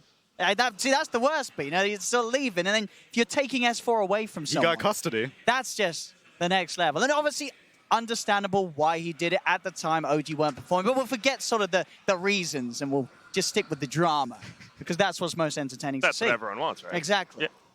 It definitely is, and we're going to have to keep that in the back of our mind as the teams are getting ready. They're about to jump back into their seats on the main stage. We're going to welcome all of them completely tied up in our series 1-1. This game does decide it. We might have that rematch. We might get to actually settle a little bit of this drama up on the main stage, or we are going to see Secret move on forward.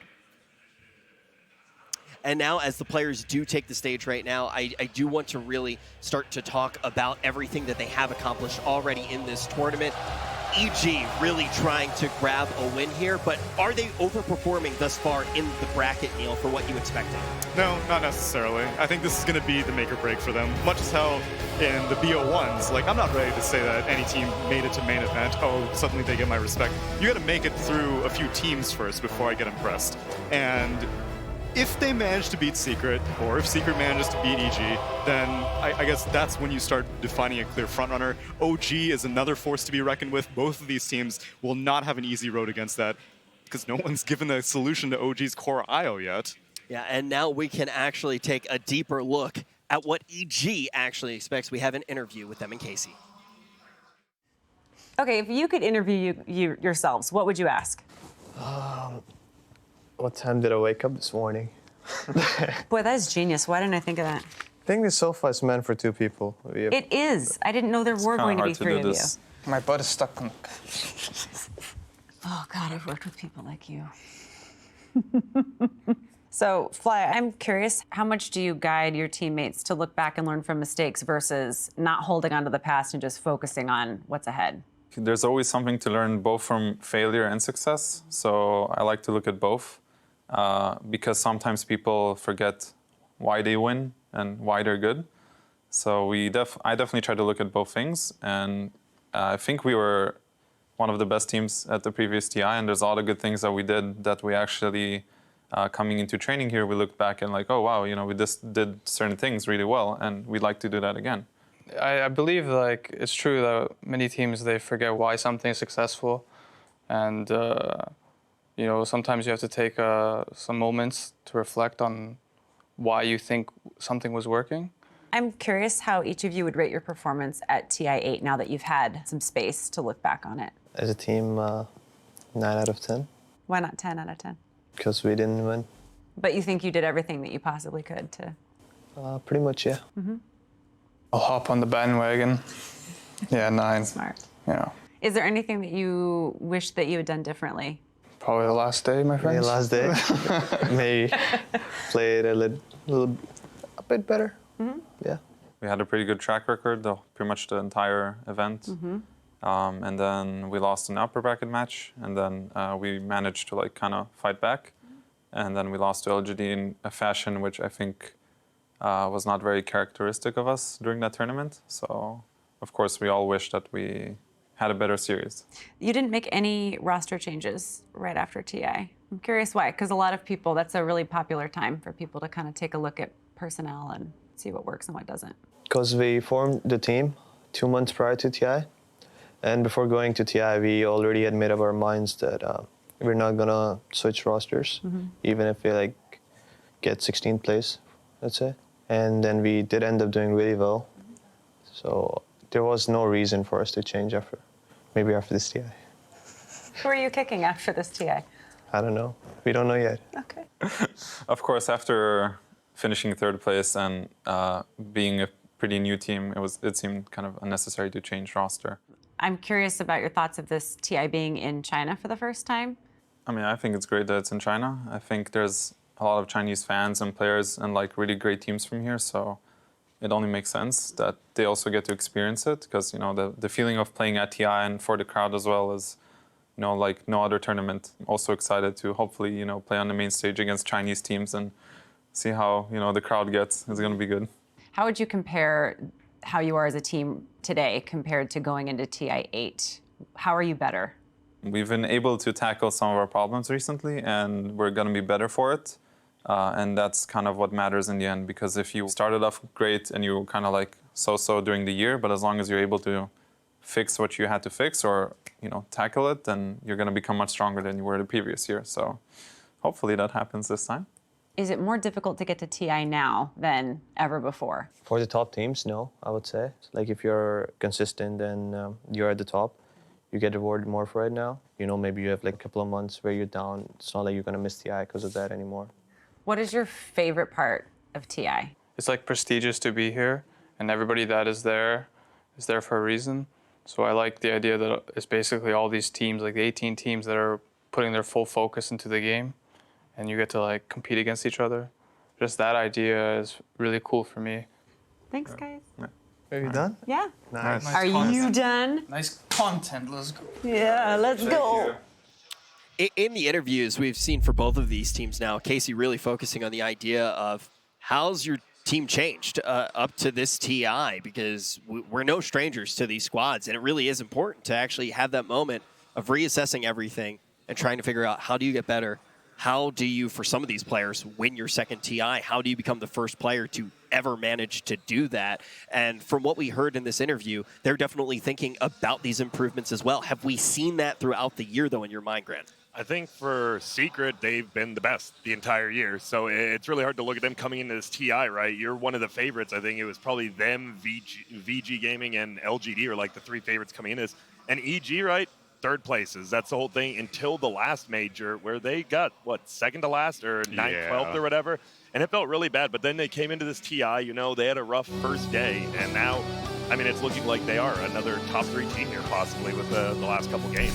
And I like the emphasis on roster consistency. Obviously, they said that after TI8, we were a relatively fresh team.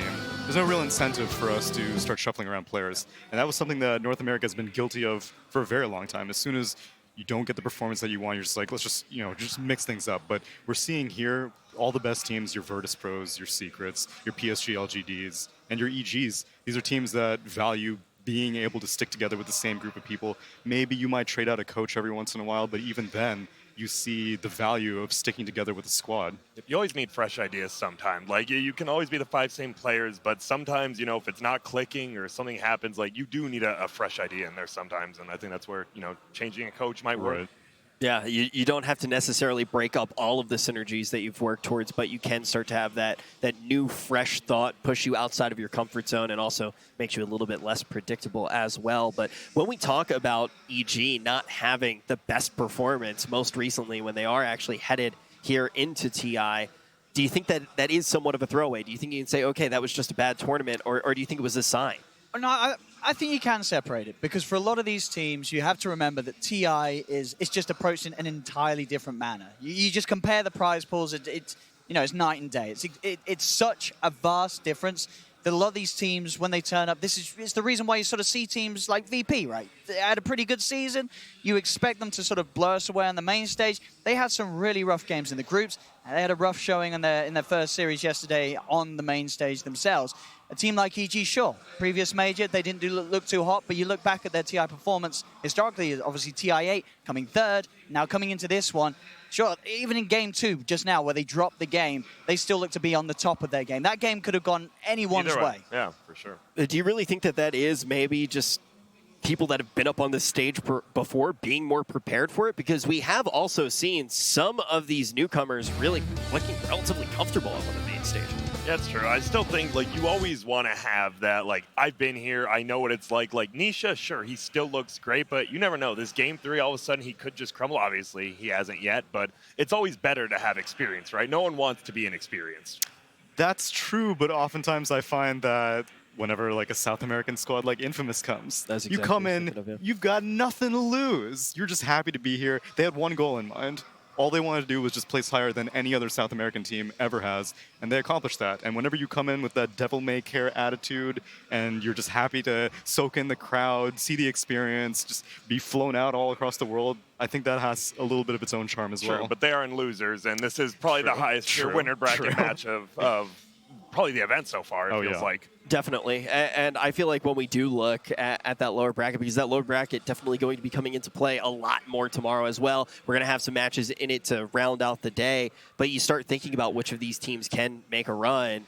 Is it going to be someone with a lot of experience, or is it potentially going to be one of these things? It's really exciting to actually look at it and look at a new generation of players and say, hey, they can really just throw some of these players for an absolute run. Maybe they're not getting the respect that they necessarily deserve, but once you're up here on the TI stage, I think you definitely do get it. That's what a lot of people thought about Thompson last year. Oh, He's just a pub star. You know, he's building Meteor Hammer and Invoker. People would joke literally in his chat and be like, OG Thompson, you know, when's that going to happen? Well, no, exactly. I remember Kyle, right, infamously said about, you know, he joked about Thompson. You know, the fact that the OG were overrating Thompson. Right. You know, they're like, why are they picking up a pub player? And then he goes and wins TI. So really, there are players out there. I do believe still that there are more Thompsons. I mean, you know, Mind Control TI7, right? Like, exactly. Like, the guy just literally only played in-house leagues, was the top player at in-house leagues like 6 months in a row. You pick him up, and, oh, wait, he is really that good, no matter where you put him at.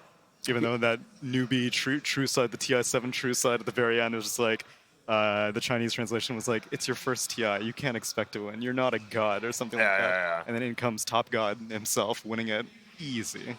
And you think about, and obviously, like, we have some people who can speak to it very well. I mean, some of them going to be over on that draft panel. What do you actually think of a player that you haven't played up against before? How do you actually prepare for that matchup when it is a tournament like TI? Are you going to actually try to watch a lot of VOD on them? Or are you just going to go with what you know and just try to beat the team? It is a really interesting dynamic, and I think that sometimes it does favor the younger player. If they have that attitude, like, I mean, when we heard those interviews, they were just like, yeah, we don't care who we're playing against. We don't necessarily look up to anyone. We love the game. We're here to play the game. And I know if I was standing next to a player that I've watched forever, I'd probably pee my pants, let alone playing against them, right? I mean, I already mentioned yesterday, I don't know if you guys read, but when I met Dendy, I did, like, pee my pants just a little bit. It's Dendy, you know? I grew up watching the guy. I tried to ask him to shake my hand and just flew it. It was not what I was like, you know what I mean? And to actually get into the booth and to play against someone, like, imagine playing against somebody like Sumail if you're just coming up as a new player. Like, you've watched him get a chip. You've watched him win a TI. I can't imagine what that would be like for a player. I mean, I 1v1 Sumail back in the day. Back when he was first joining EG. Taught him everything he knew. We ran 10 1v1s, and I did indeed. It was all SF versus SF, and I did beat 2 of them, so, you know. Wow. Could have been up there, Grant. What happened? Why are you here with us? You know, I decided you guys are a great bunch of people, and also I'm trash at Dota. No, you went a different route. I did. You definitely did, but we're happy you're here. It's very weird to consider that out of the entire EG squad, Sumail is still the least experienced player, even though they've been there for, like, all those players have been there for so long. Yeah, I mean, him and Arteezy, right? That's the thing, like, because Arteezy, you know, he had that break on the Secret even before that when he was on some weird, like, KP stacks, That's like right. TI3. Yeah. All right, folks. Well, we've talked about this matchup quite a bit. Now we are ready to get it started. Team Secret versus Evil Geniuses. It's all going to be settled in this game.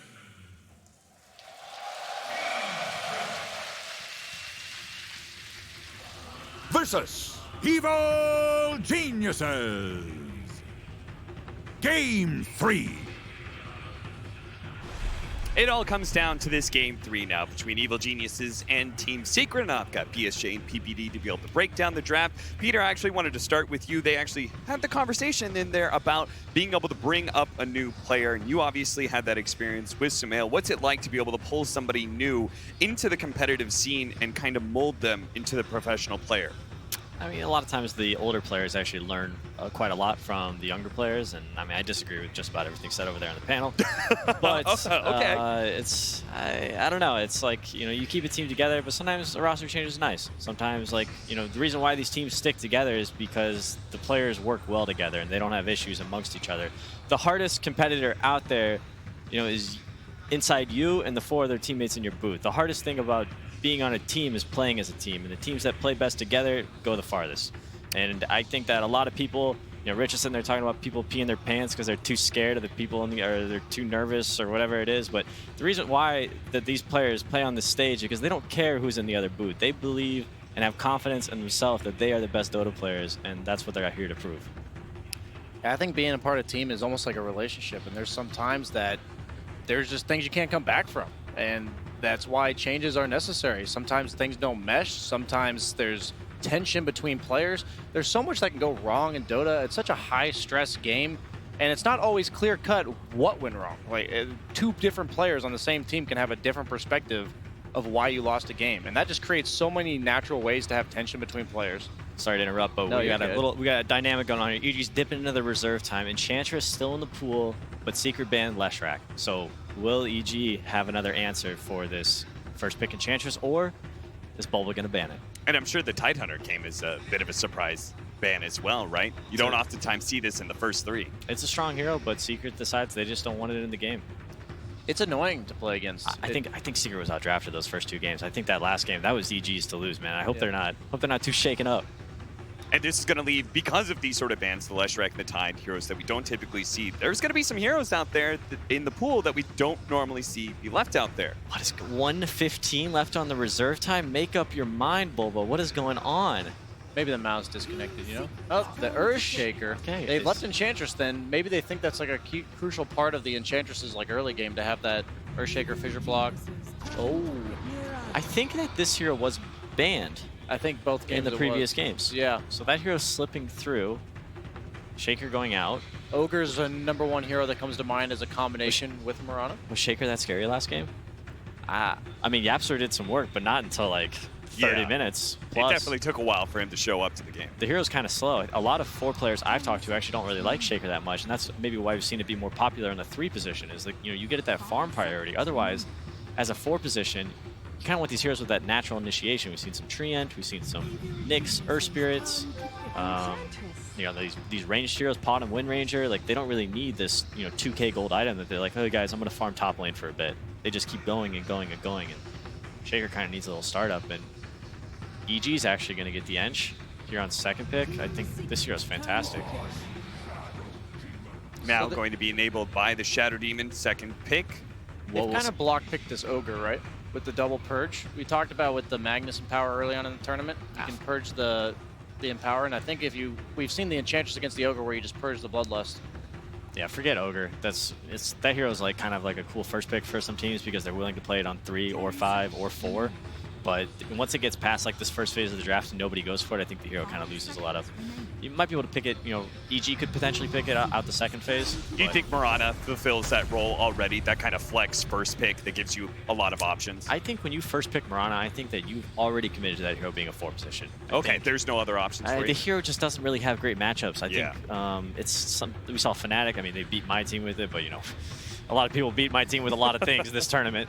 But we saw Fnatic play it on the safe lane. Most teams, I think, put it mid lane. We had Fada playing it quite a lot for us as well. It's just, as the draft progresses, you're never thinking like, oh, Mirana's getting like, he's becoming such a better mid laner this game. It's like, it's kind of this hero you pick maybe 8-9, and you just say, okay, like go mid, arrow the range creeps, you know, you catch up, do some jungling. And you've got a nice pairing with it to be a 4 position, right? This 3 position Sand King, great combo. Yeah, it's a strong lane. You either have some kill potential on the lane, or Pot can just go arrow some jungle camps, get that bottle to start, you know, playing the rune game.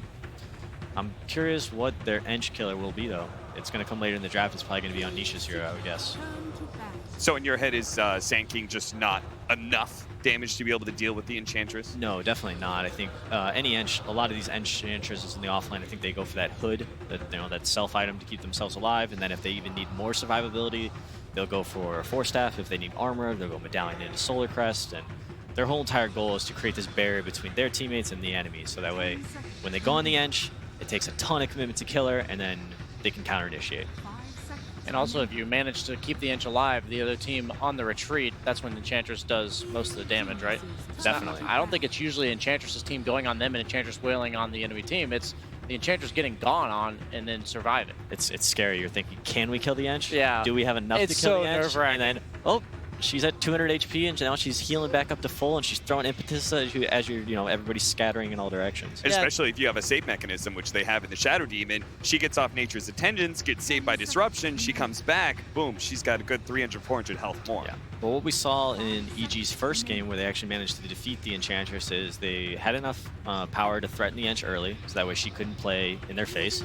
And then eventually, as the game got later, Enchantress started to fall off, and then they just got their BKBs, and they had this AoE damage that, you know, kind of put her down. And we've seen these Potoms go this Aghanims on a lot of these 4 positions, and that's a ton of magical burst damage. Even in E-Blade later, the Dagons, right? They're definitely going to have some damage with this hero. So is that a 3 mag 4? Like, this is definitely going to be a crit Magnus, a fly Shadow Demon, and an S4 Enchantress. And there's the Ogre. I don't know if I like the Ogre pick. I think Evil Genius has purposely picked Enchantress Shadow Demon to kind of block that.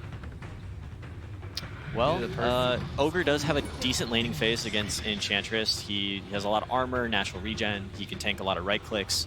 I don't like it that much myself either, to be completely honest. But I can see the direction. He definitely can man up and fight against the Shadow Demon and the Magnus, so they'll have a hard time helping out. But the Mag and Power plus the Enchantress right-clicking away, it might be too hard for Team Secret to deal with in their safe lane. I thought they might go for some counter initiation on the RP. So far, I haven't seen that, right? Usually, when I say counter initiation, yeah, you have Sand King, but whoever gets some power is going to have a BKB, and you want some natural way to either make it hard to RP you with a hero like Slark, or make it so that you can disrupt the RP once it happens. EG once again going for their mid hero before the final pick of the game, picking up Sumail's Ember Spirit, similar to his Leshrac. This is a hero that he's played a million times and he's really excelled on. I'd be curious to see if the Slark maybe try to go match up mid lane against the Ember Spirit. We've seen infamous Chris Luck notably taking the Slark mid lane a couple times. Even we saw mid one. Actually, yeah, maybe it's a mid one Slark. Yeah, I was thinking it's most likely a mid Slark for the good matchup mid. And remember the hood mid one Slark? Yeah, right? The Hood of Defiance. Eternal Envy coined that, man. No, let's not. Okay, fair enough. I mean, gotta give credit where it's due, even if sure. EG gonna take out. They agree with you. They say, hey, this is probably gonna be a mid one Slark, so we're gonna take out a safe laner that does deal with Enchantress. We're gonna go back to that Gyrocopter ban. What's left when it comes to dealing with this Enchantress, or have we done enough? I think they need a hero that can sustain up against it. There's a lot of people like Sven because he has the opportunity to go jungle early. He also has high armor. He can kind of, he can weather the storm of the early game Enchantress. There's the Void ban, which, I mean, I think supports my theory of Sven being the last pick here. It's also really good against Slark and Mirana, though. And they have no save. I think it would have been really annoying to deal with the Void. Yeah, I mean, I agree. I don't necessarily know if that boats against their last pick, It could just be to block what already is good against what they have. Yeah, I haven't seen RTZ play Void yet this tournament, but that hero has been rising in popularity. Not only Nisha winning the last game with it, but we've seen Ame from LGD playing it, and I'm not sure who else has played it. It's won a couple games, though. They got a ton of reserve time to decide on this last pick. Is PA just, like, too crazy here? Is that too slow? PA is... that hero's really slow. That being said, if the hero does get through laning phase, it's a pretty good PA game. It's very good against Ench. Can kill Ench. It's also really good against Ember. Ember actually really doesn't like playing against high physical damage burst heroes. And Weaver, wow. There's some more physical damage for you. This hero's actually really good in lane against Enchantress. You can stay there quite a while. You can buy an early bottle, have a ton of sustain. You can even go, I don't know if you go Linken's, but I was saying if you do go Linken's, you get early ring of health. I wouldn't be surprised if he buys a Manta this game. Usually I've seen Weavers go once and grab ability item. I don't think Linken's does anything for you. Yeah, he probably wants a way to get out of those roots from Ember, right? Yeah. A minute to decide for Evil Geniuses. They need something that is going to pair up still with the Empower while simultaneously being able to deal with these slippery agility cores that Team Secret have picked up 4-5. Yeah, we go from last game, which was Wombo combo team fight, and now Team Secret has virtually no team fight, only Sand King, and they have a bunch of mobile, elusive, like you said, pick off, wave clear, and I don't think we're going to see. The goal of this game for Secret is to not give EG the team fight they need, right, with this Magnus RP. But then at the same time, a lot of teams have just been valuing the power of Magnus more so than the team fight that it represents. It's almost going to be a farm race. While there's a lot of, it's going to be a lot about the split push pressure on the map. I wonder. I'm trying to think of a carry that RTZ could play here that works, and I'm just not sure I can. I'm not sure I can think of one. Is it possible that RTZ would play Ember Spirit, and they pick a new mid for Sumail? You could just go something like Tiny. They go PA themselves. Going for it. All right, Mag PA. We'll see if they can. Sure. Yeah, let's see if they can take it into the late game. PA needs a lot of farm. A hero that can jump on some of these agility cores, look to be able to blow them up before they slip away. BSJ, do you like that last pick? I think PA is a really good matchup against Slark, as long as the Slark doesn't take over the mid game too much. And if they're able to create space for him, which kind of hard to know with the Ember Spirit versus this Slark mid. I believe in the EG draft, though. I like it more so than the Secret draft. It's surprising considering you are the Slark aficionado, but we do have Casey, who now has an interview with Sunby. All right, thanks, guys. How you doing, Sunby? How are you doing after those games? Very long, really tough. Very tense. Still a little bit nervous watching the game because things went places where it shouldn't have, I feel. But I'm glad we came out on top. I feel good about it. It's got to be hard as the coach when you're back behind the scenes and you can hear your team talking to each other as they're playing, and there's nothing that you can do.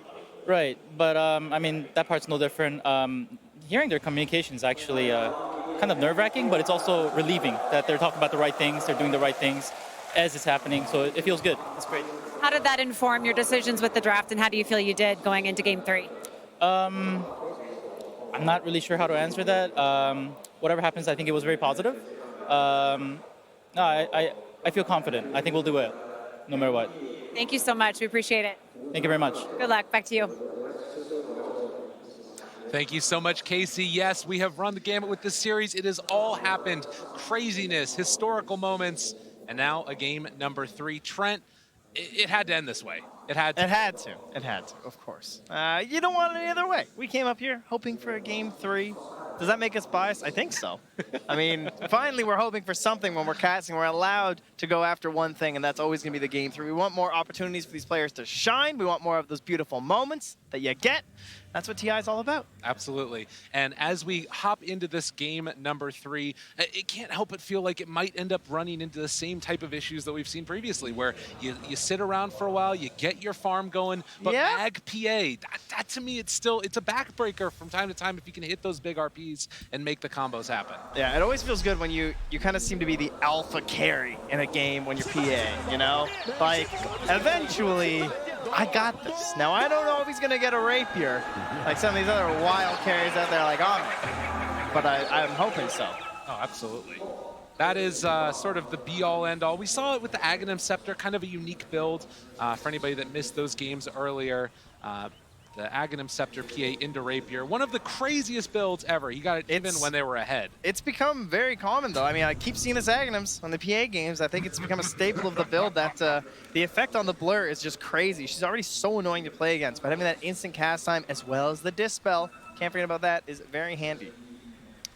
And see already kind of an interesting ward place down for EG, wanting to scout the rotations from Secret. I like Sumail there. You can't see me.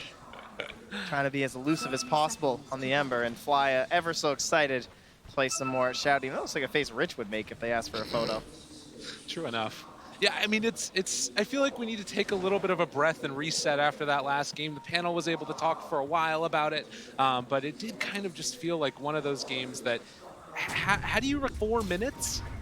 Yeah, and it's pretty clear when you just look at the last hits where it's all coming from, right? I mean, they have 3 cores farming. Oh, and they got Sumail in the mid lane, gonna trade hits, but still not enough. He took some tower shots, and now instead it's gonna be mid one in trouble. Chase down, one more hit, it's all they need, and with the salve up, it's not enough. Mid one goes down. And Crit hands it over to Sumail as well there. And on the other side, Fly got Zai, so all the lanes going great, and a couple of kills just given away.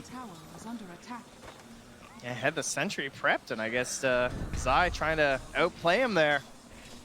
Now S4 as well. The Timbersaw actually has reached level 3, so much harder to deal with. Puppey goes in for the bounty rune. Might cost him his life. Feels like it's well worth it indeed if they can get it. As the skewer back onto Puppey, body blocked in, and Sumail just keeps running around at level 5.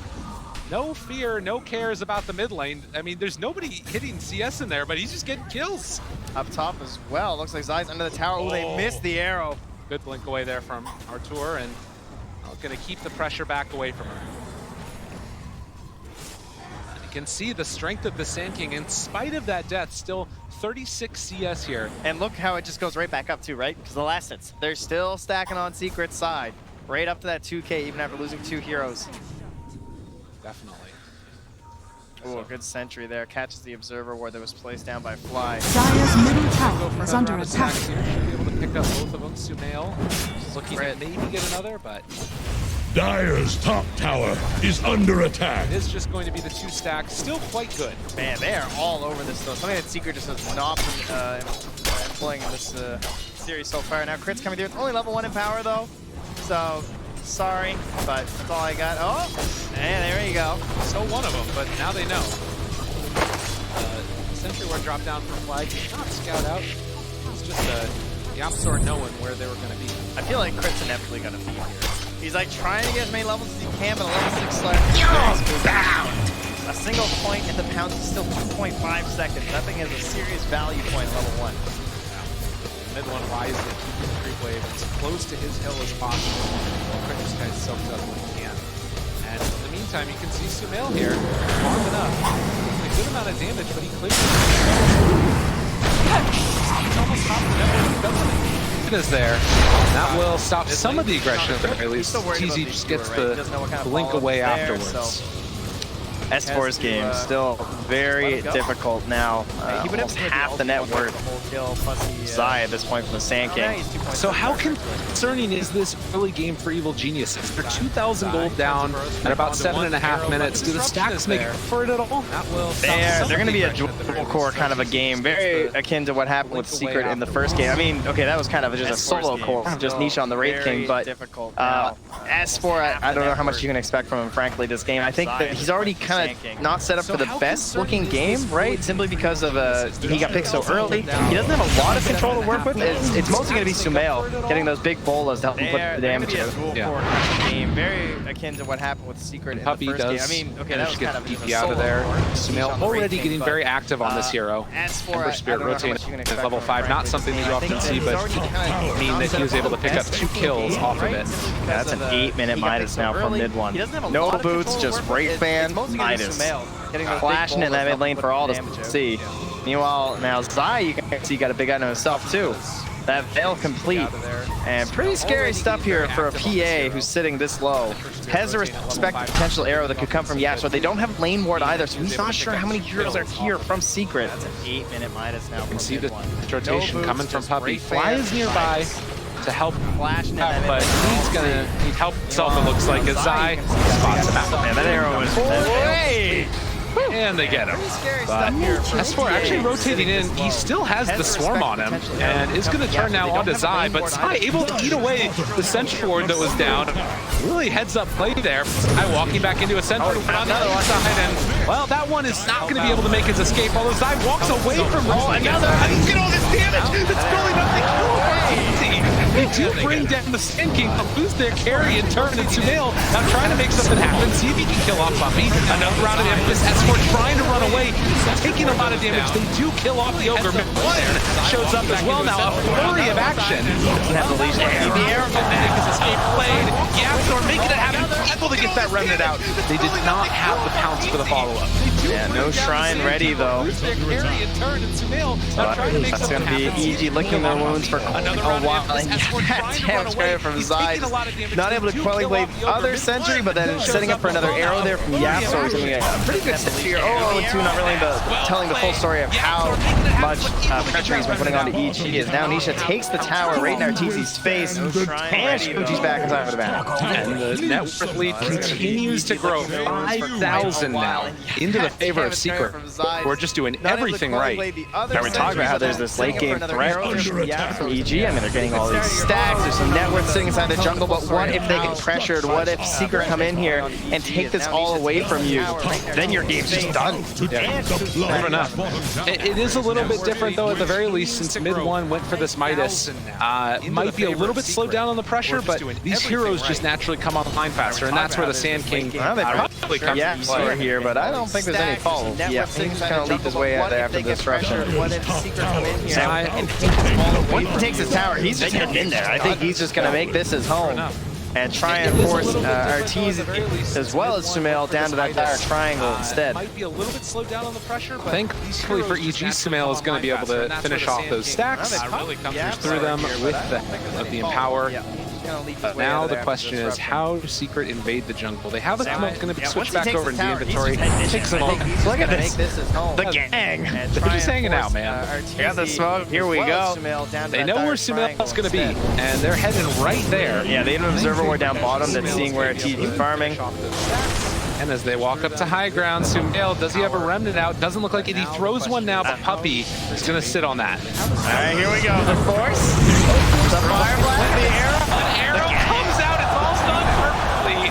And it looks like they find the kill on Sumail. Tic-tac-toe. Dude, Secret just worked them. What a setup there from Secret. They are just firing here. 5K lead, 5-5, but it ain't even. No. All right, here we go. The force. 5,000 mobile. Just the other 5 that's hanging out to the side. Now, granted, EG have ridiculous physical damage if they can find that control. The other problem that they've really got is just this Enchantress has not been able to get that much done. What a setup. Well, you said before these incredible games, and you give him the mag, and it's tough, right? Even if he finds this RP that's once every 2 minutes. You know, this isn't a flashy hero for him to get this movement across the map. He has to wait. You know, he has to rely on Sumail and Arteezy to carry him. This could be good though if they can get this catch on the mid one. And they will. Thinking about it.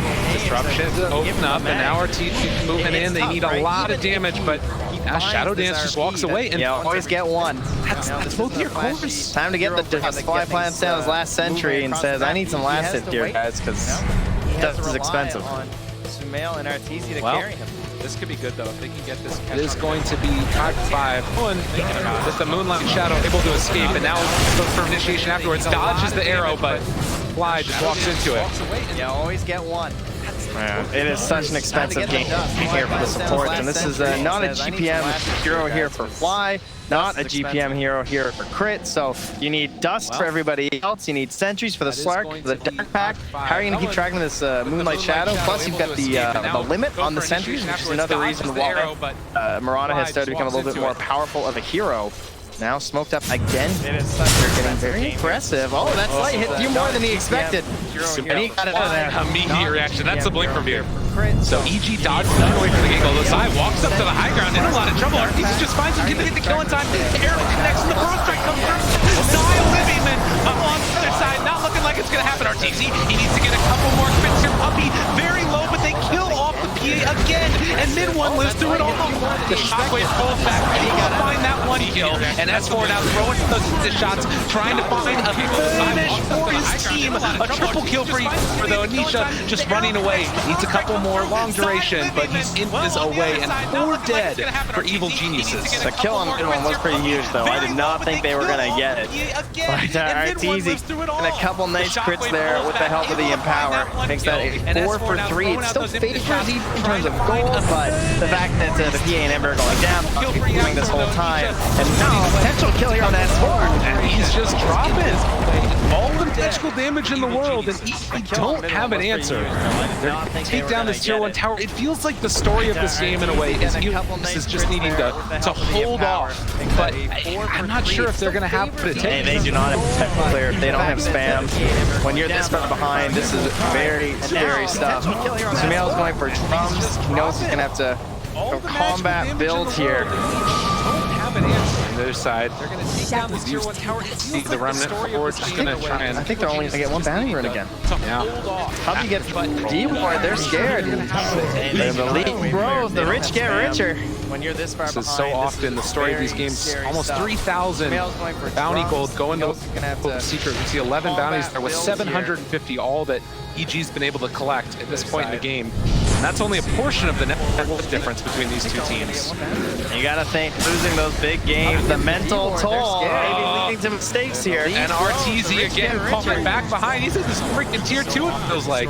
And, well, they are going to call off the charge, but Secret leaving no stone unturned in this quest for pressuring EG. That's only a portion of the net worth. Already having that drums done, S4 looking to make something happen, walking into his own jungle, but does not look like they'll be able to find the pickoff. Nisha? Maybe a bit far forward, but he is underneath his own team's vision. He is not worried this game. Manta this game is pretty much a BKB. When it comes to Suns in control, right? Like, you're going to get like RP'd anyway. Other than that, though, if he can just Manta his way to the Searing Chains. Oh my god, look at this. It's 16 minutes in. I don't blame it. It's not wrong, man.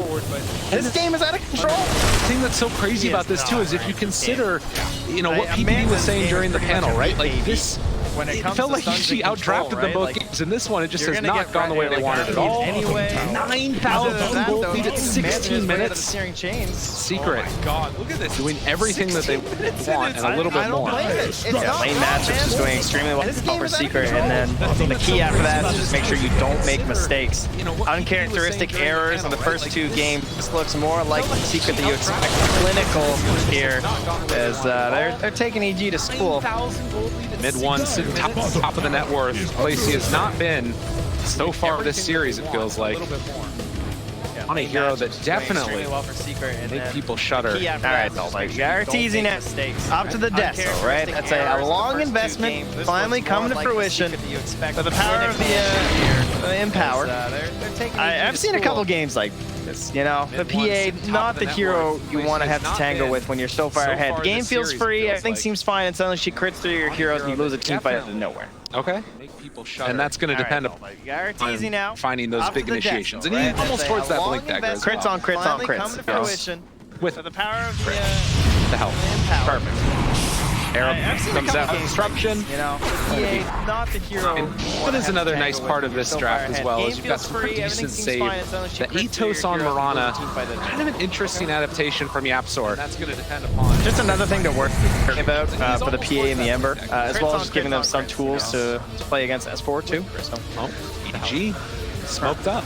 What are they going to accomplish with this one? They've got their eyes sort of on side, but back towards the mid. Mid one is going to be running through. And a little bit of trepidation coming out from EG. This smoke doesn't look like it's going to accomplish that much. Yeah, and now Secret's still just sitting with the Moonlight Shadows. They've got their own pseudo smoke every once in a while that they want to try and play aggressive and flex their lead. But currently they're waiting on that Diffuser Blade as mid one finishes it in the mid lane here on that last free. And it felt like they were going for that play with the DD on the Ember Spirit, see if they can find a fight, if not, just back out afterwards. Try and wait for those KBs, which both cores are now queuing up. And likely the same story for mid one here soon too, right? And if the shot... A little bit of trouble. By the way, how S4 doesn't have the Mortal equipped, because I feel like the rainbows show off a little bit better. This is like, it's a hideaway. You know what I mean? Tactical. Exactly. Are you accusing of pay to lose here? It's a possibility. Careful, man. Keep your job. All cosmetics are amazing to make you play better. Don't forget to get your sign trove carrot. I like, by the way, how anyone ever flex that in the cap? I don't think so. You're first. When there's a 9K lead, there's only so much you can do. This is like, it's a 10 to 8. You know what I mean? You said 9K lead. Are you accusing of pay to lose here? Playing this one safe, not needing to go too far forward. Keep your job. And get caught out of position. Because that's the big thing, right? The blink dagger's just don't forget to get your sign trove carrot. Do you think that EG try and make a move with that, or do you have to wait for BKBs? I think they're playing defensively, waiting for BKBs. If there is some sort of aggression from Secret, they'll go for the RP. But maybe they're going to try and at least get out their jungle here, try and regain some control. Seems to be the movement that they've got going on. They are keeping steady. right? It's been a 9K lead for a while. Oh, and he breaks the smoke, and they don't get the chains, and mid one just walks away. Oh, God. I think that one hurts. That one hurts a lot. And that sentry, he knew that sentry was there, right? Yeah. And now they missed the sentry on the high ground too. Secret gonna pick up 3 bounty runes, it looks like. Okay, that's a good one. They pull him back in. Trying to find mid one, able to get into the shadow dance. No mana there on crit. Also, wasn't sure about the Dark Pact, didn't want to go for the RP, so. Understandable. That one hurts. That one hurts a lot. So 20-minute mark. He knew that sentry was there too. In the meantime, and now they missed. They're losing control of the lanes. Nisha up top, the rest of the crew in the middle, arrowing catapult, speeding things up here with the bloodlust. Hard push that bot to tier 1 without losing a lot. And Nisha, he wants to put the maximum threat here of the top lane into play. Force people back that are not wanting to have to deal with this. Does not have. Instead of going for the phase boots, not going for any boots of travel early on and deal with this pressure. Meantime, RTZ is going to pressure down the tier 1 tower in the bottom. Get his team a little bit more gold and get him closer to the... I mean, they've committed a scan though, and they're still just using the mid tower. Mid one is poking and prodding. They're going to take at least 600 damage from that tier 3 top. All things going the way of Team Secret as EG continue the path towards BKBs. Well, and again, you think about what happens when those BKBs do eventually come out. You've got the RP available for your high ground defense with the Blink Dagger done on crit. A lot of ways to try and bait out reaction, whether it's the Sleight of Fist and the chains or what have you. But it does kind of feel like EG are just going to have to play defense. I like that Secret are playing very quick though, right? They're not resting on their laurels at all. They've taken all the tier 2s in the top area. I think a lot of times throughout this group stage we've seen teams get a similar lead but not press it this much. They've kind of left that like mid tier 2, maybe take the top nice and early, but they are really putting the strangle onto EG right now. Looking maybe to try and keep that pressure on as they take down Roshan. You have a couple of other items that could get picked up still. Mjolnir if they wanted to on the...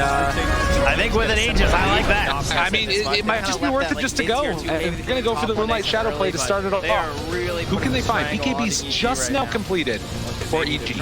Both? At least the PA. PA, not the Ember yet though, but the Ember a little bit more survival, has an Arcane Rune still too. I think he just popped one, yeah, that's good, getting Arcane Runes everywhere.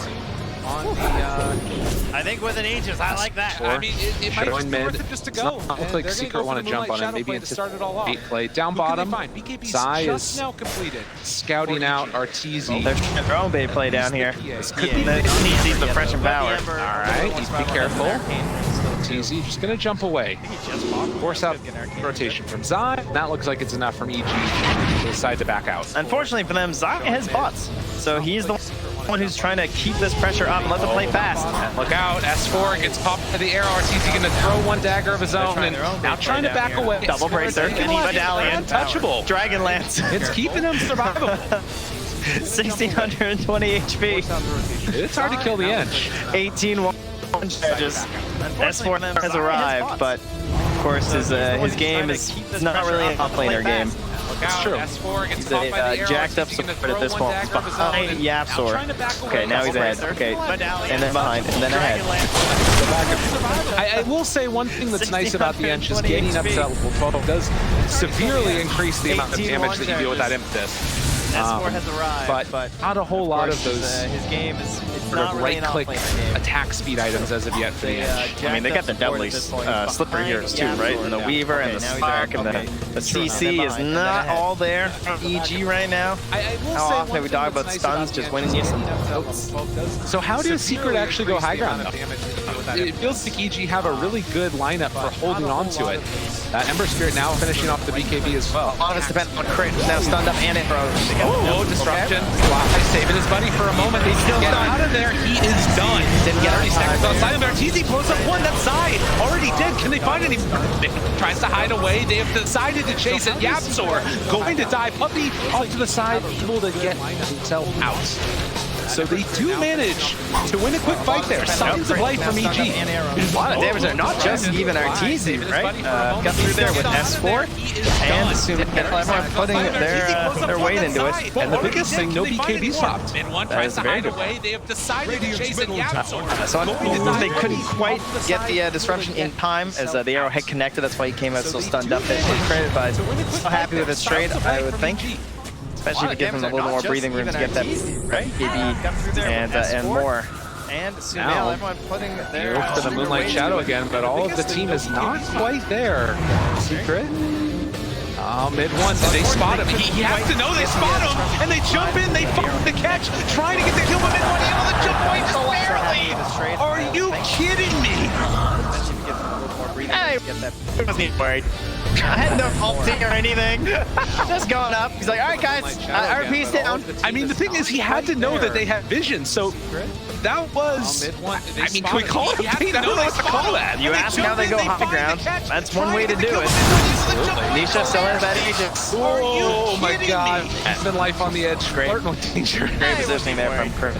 But Secret perhaps considering pushing things up here. I mean, the thing is, he had to know still that they had 10-second BKBs online for EG. A minute left. Yeah, trying everything defensively. That's one way to do it. Nisha still has that sentries all over the place. Again, a nature of the Moonlight Shadow and the Slark, but once more GPM talent there. So hard for Shadow Team. He only has boots, boards, smokes, dust, and then just gold for one. Interesting. Well, there is going to be a DD down on the bottom side of the map. One is being saved at the moment. And Nisha is huge right now.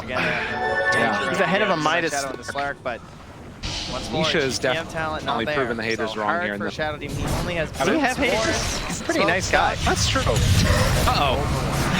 He pops the BKB. Nisha already down low with that soul catcher. He backs out afterwards, and with the BKB pops, Secret's telling you to back away. Now, he's got haters after the first two games. I think his own fans and enemy fans are hating on him. But he's got himself into a butterfly now, so trying to give PA a taste for her own medicine on this one. It's a long one before Arteezy's going to have any sort of answer to that. Already down low with that soul catcher. But he backs out afterwards. Obviously, Crit is able to find a big RP or something as that Aegis expires. Maybe you can just do it strictly off the quick damage from the possibly. He's got himself into a butterfly now. Did go for the lifesteal talent, but still have massive power. This one is a long while before Arteezy's going to have any sort of answer to that. Now movement out across the map. They're moving out now. The Aegis is down. You spot it. Moonlight Shadow afterwards. There's some sentry wards in the area, so if EG place any, he will get vision. Arrow follow up, flat there. And testy, tense moment. Top lane. Meanwhile, what's going on? Yeah. Mid one. Get the pounce away, get some damage onto that tower. They've got S4 up here too in a bit of a precarious spot, but the teammates will approach and back him up. Should think about mid one and Suman. Careful now. Yeah, he cannot get pounced. There. Destroys that hero. In the meantime, arrow goes in, it's gonna connect, the stun is there afterwards, and he's thinking about chasing forward the RP. Is it good enough target? Zai gets the burrow strike off, will eventually fall, but now Nisha trying to turn on the Arteezy. Able to get him away.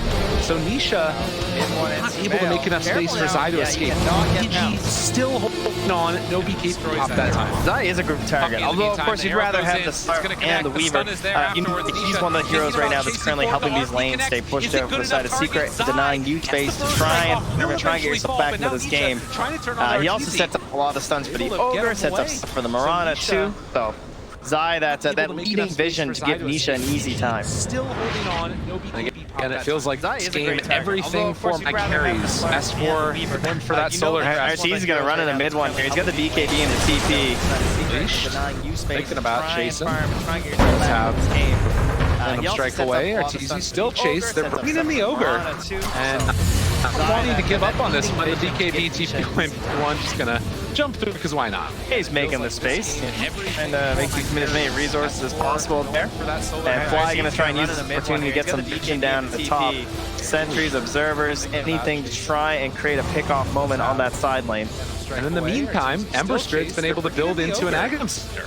So BKB Ags available. Yeah. EG are holding on right now. It's a scary build though without the 25 talent, right? The earlier the Ags, the less effective it's going to be. Okay.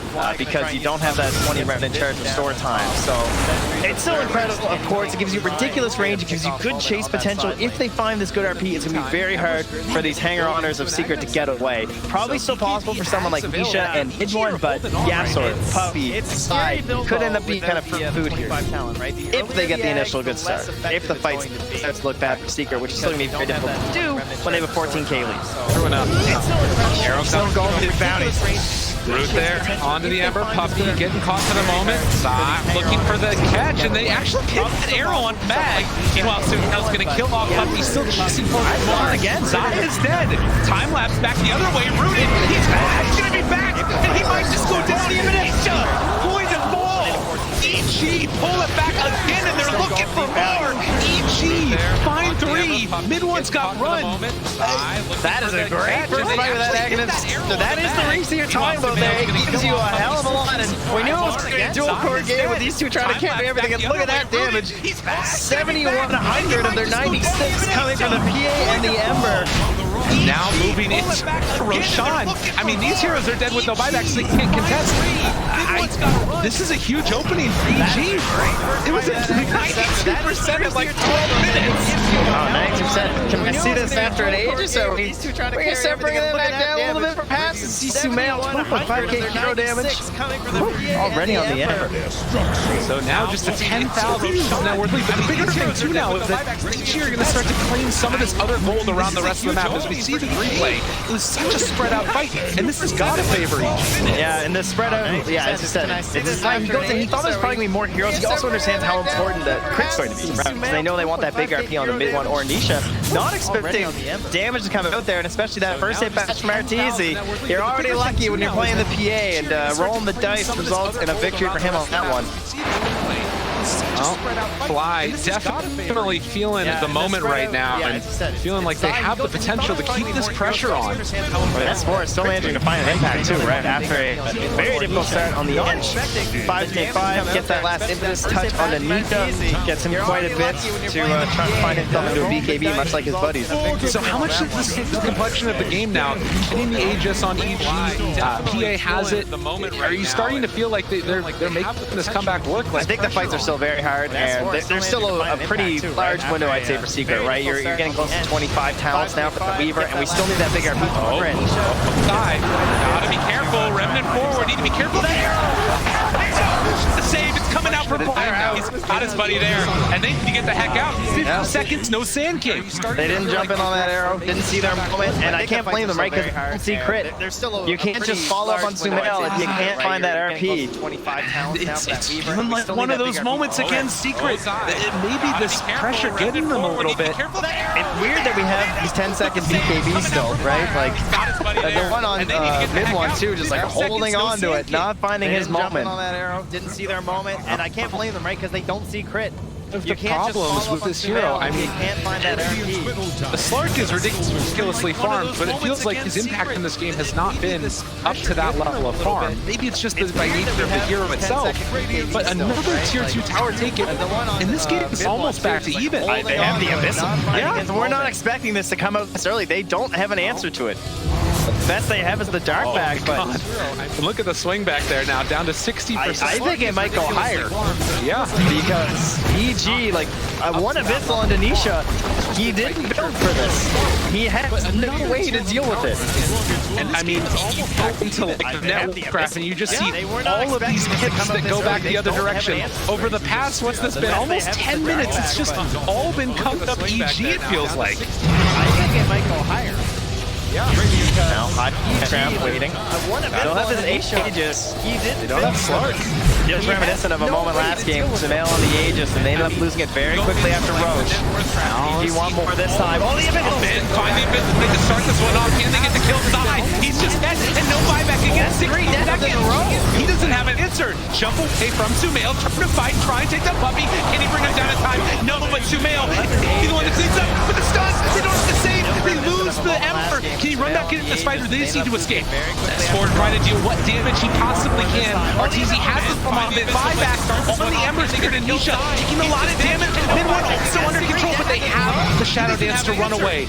Ember Spirit is showing up though. He's running the long way down. They don't know how many Remnant they have. His Cheese was actually running the whole way. He wants to save him, but he didn't pop his BKB. He got caught by the arrow. Excellent play there from Yatsor. So those knockbacks, yeah, he lost 1,600 gold on Sumail, but he's still here, and they're still going to claim your melee racks. So EG team take the first tier 3 tower and now can clear out the rest of these shrines, control the map. I mean, this game is completely turned on its head.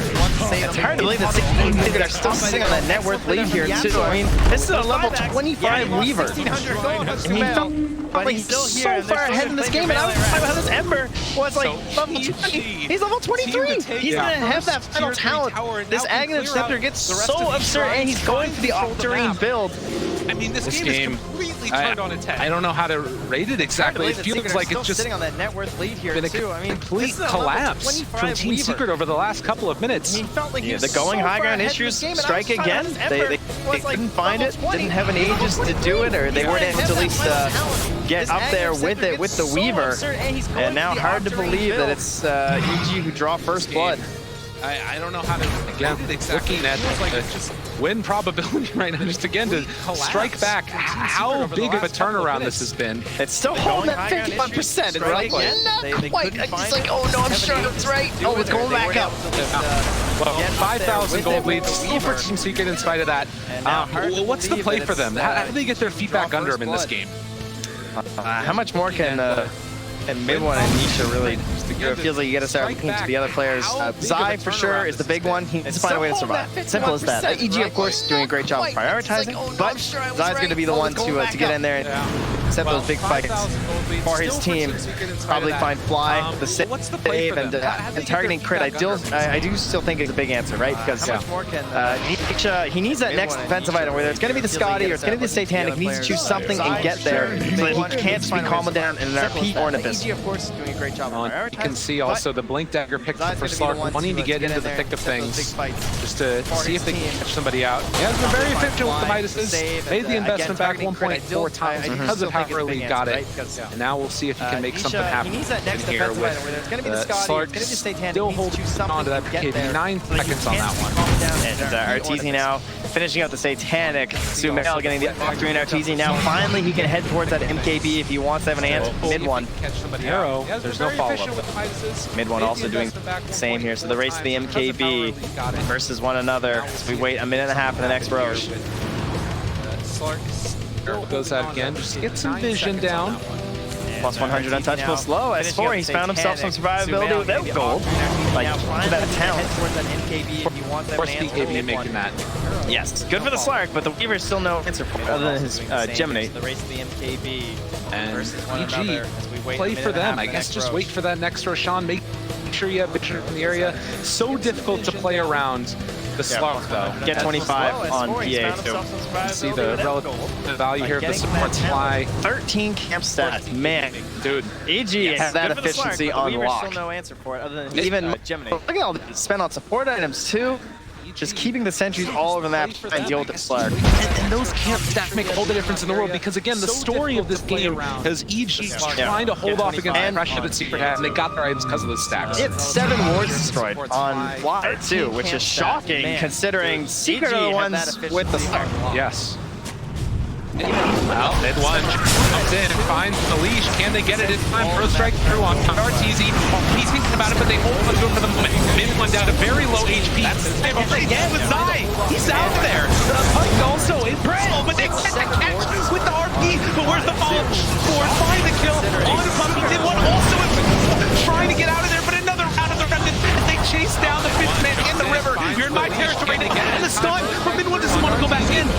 There's too much potential for damage. He just wants to try and escape, and that's going to be the blink away. Jeez.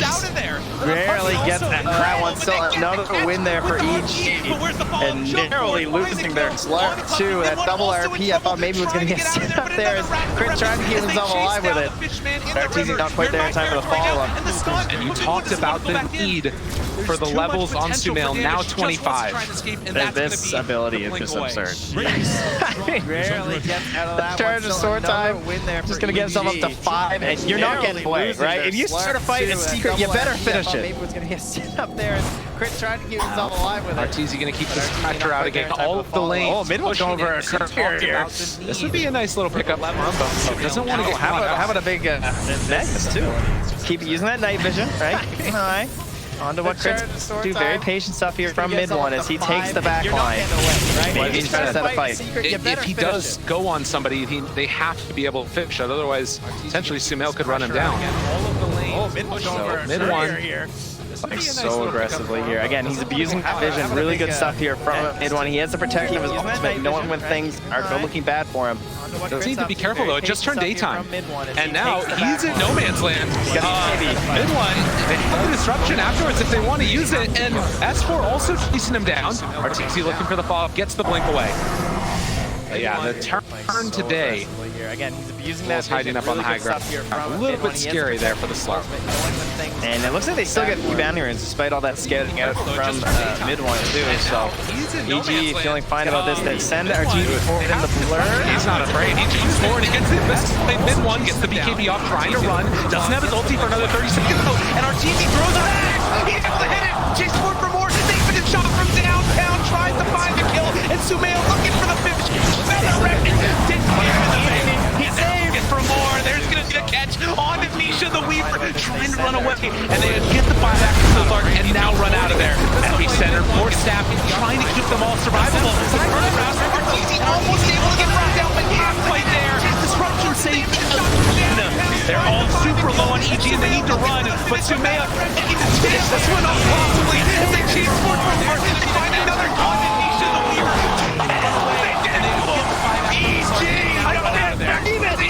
And then making it happen.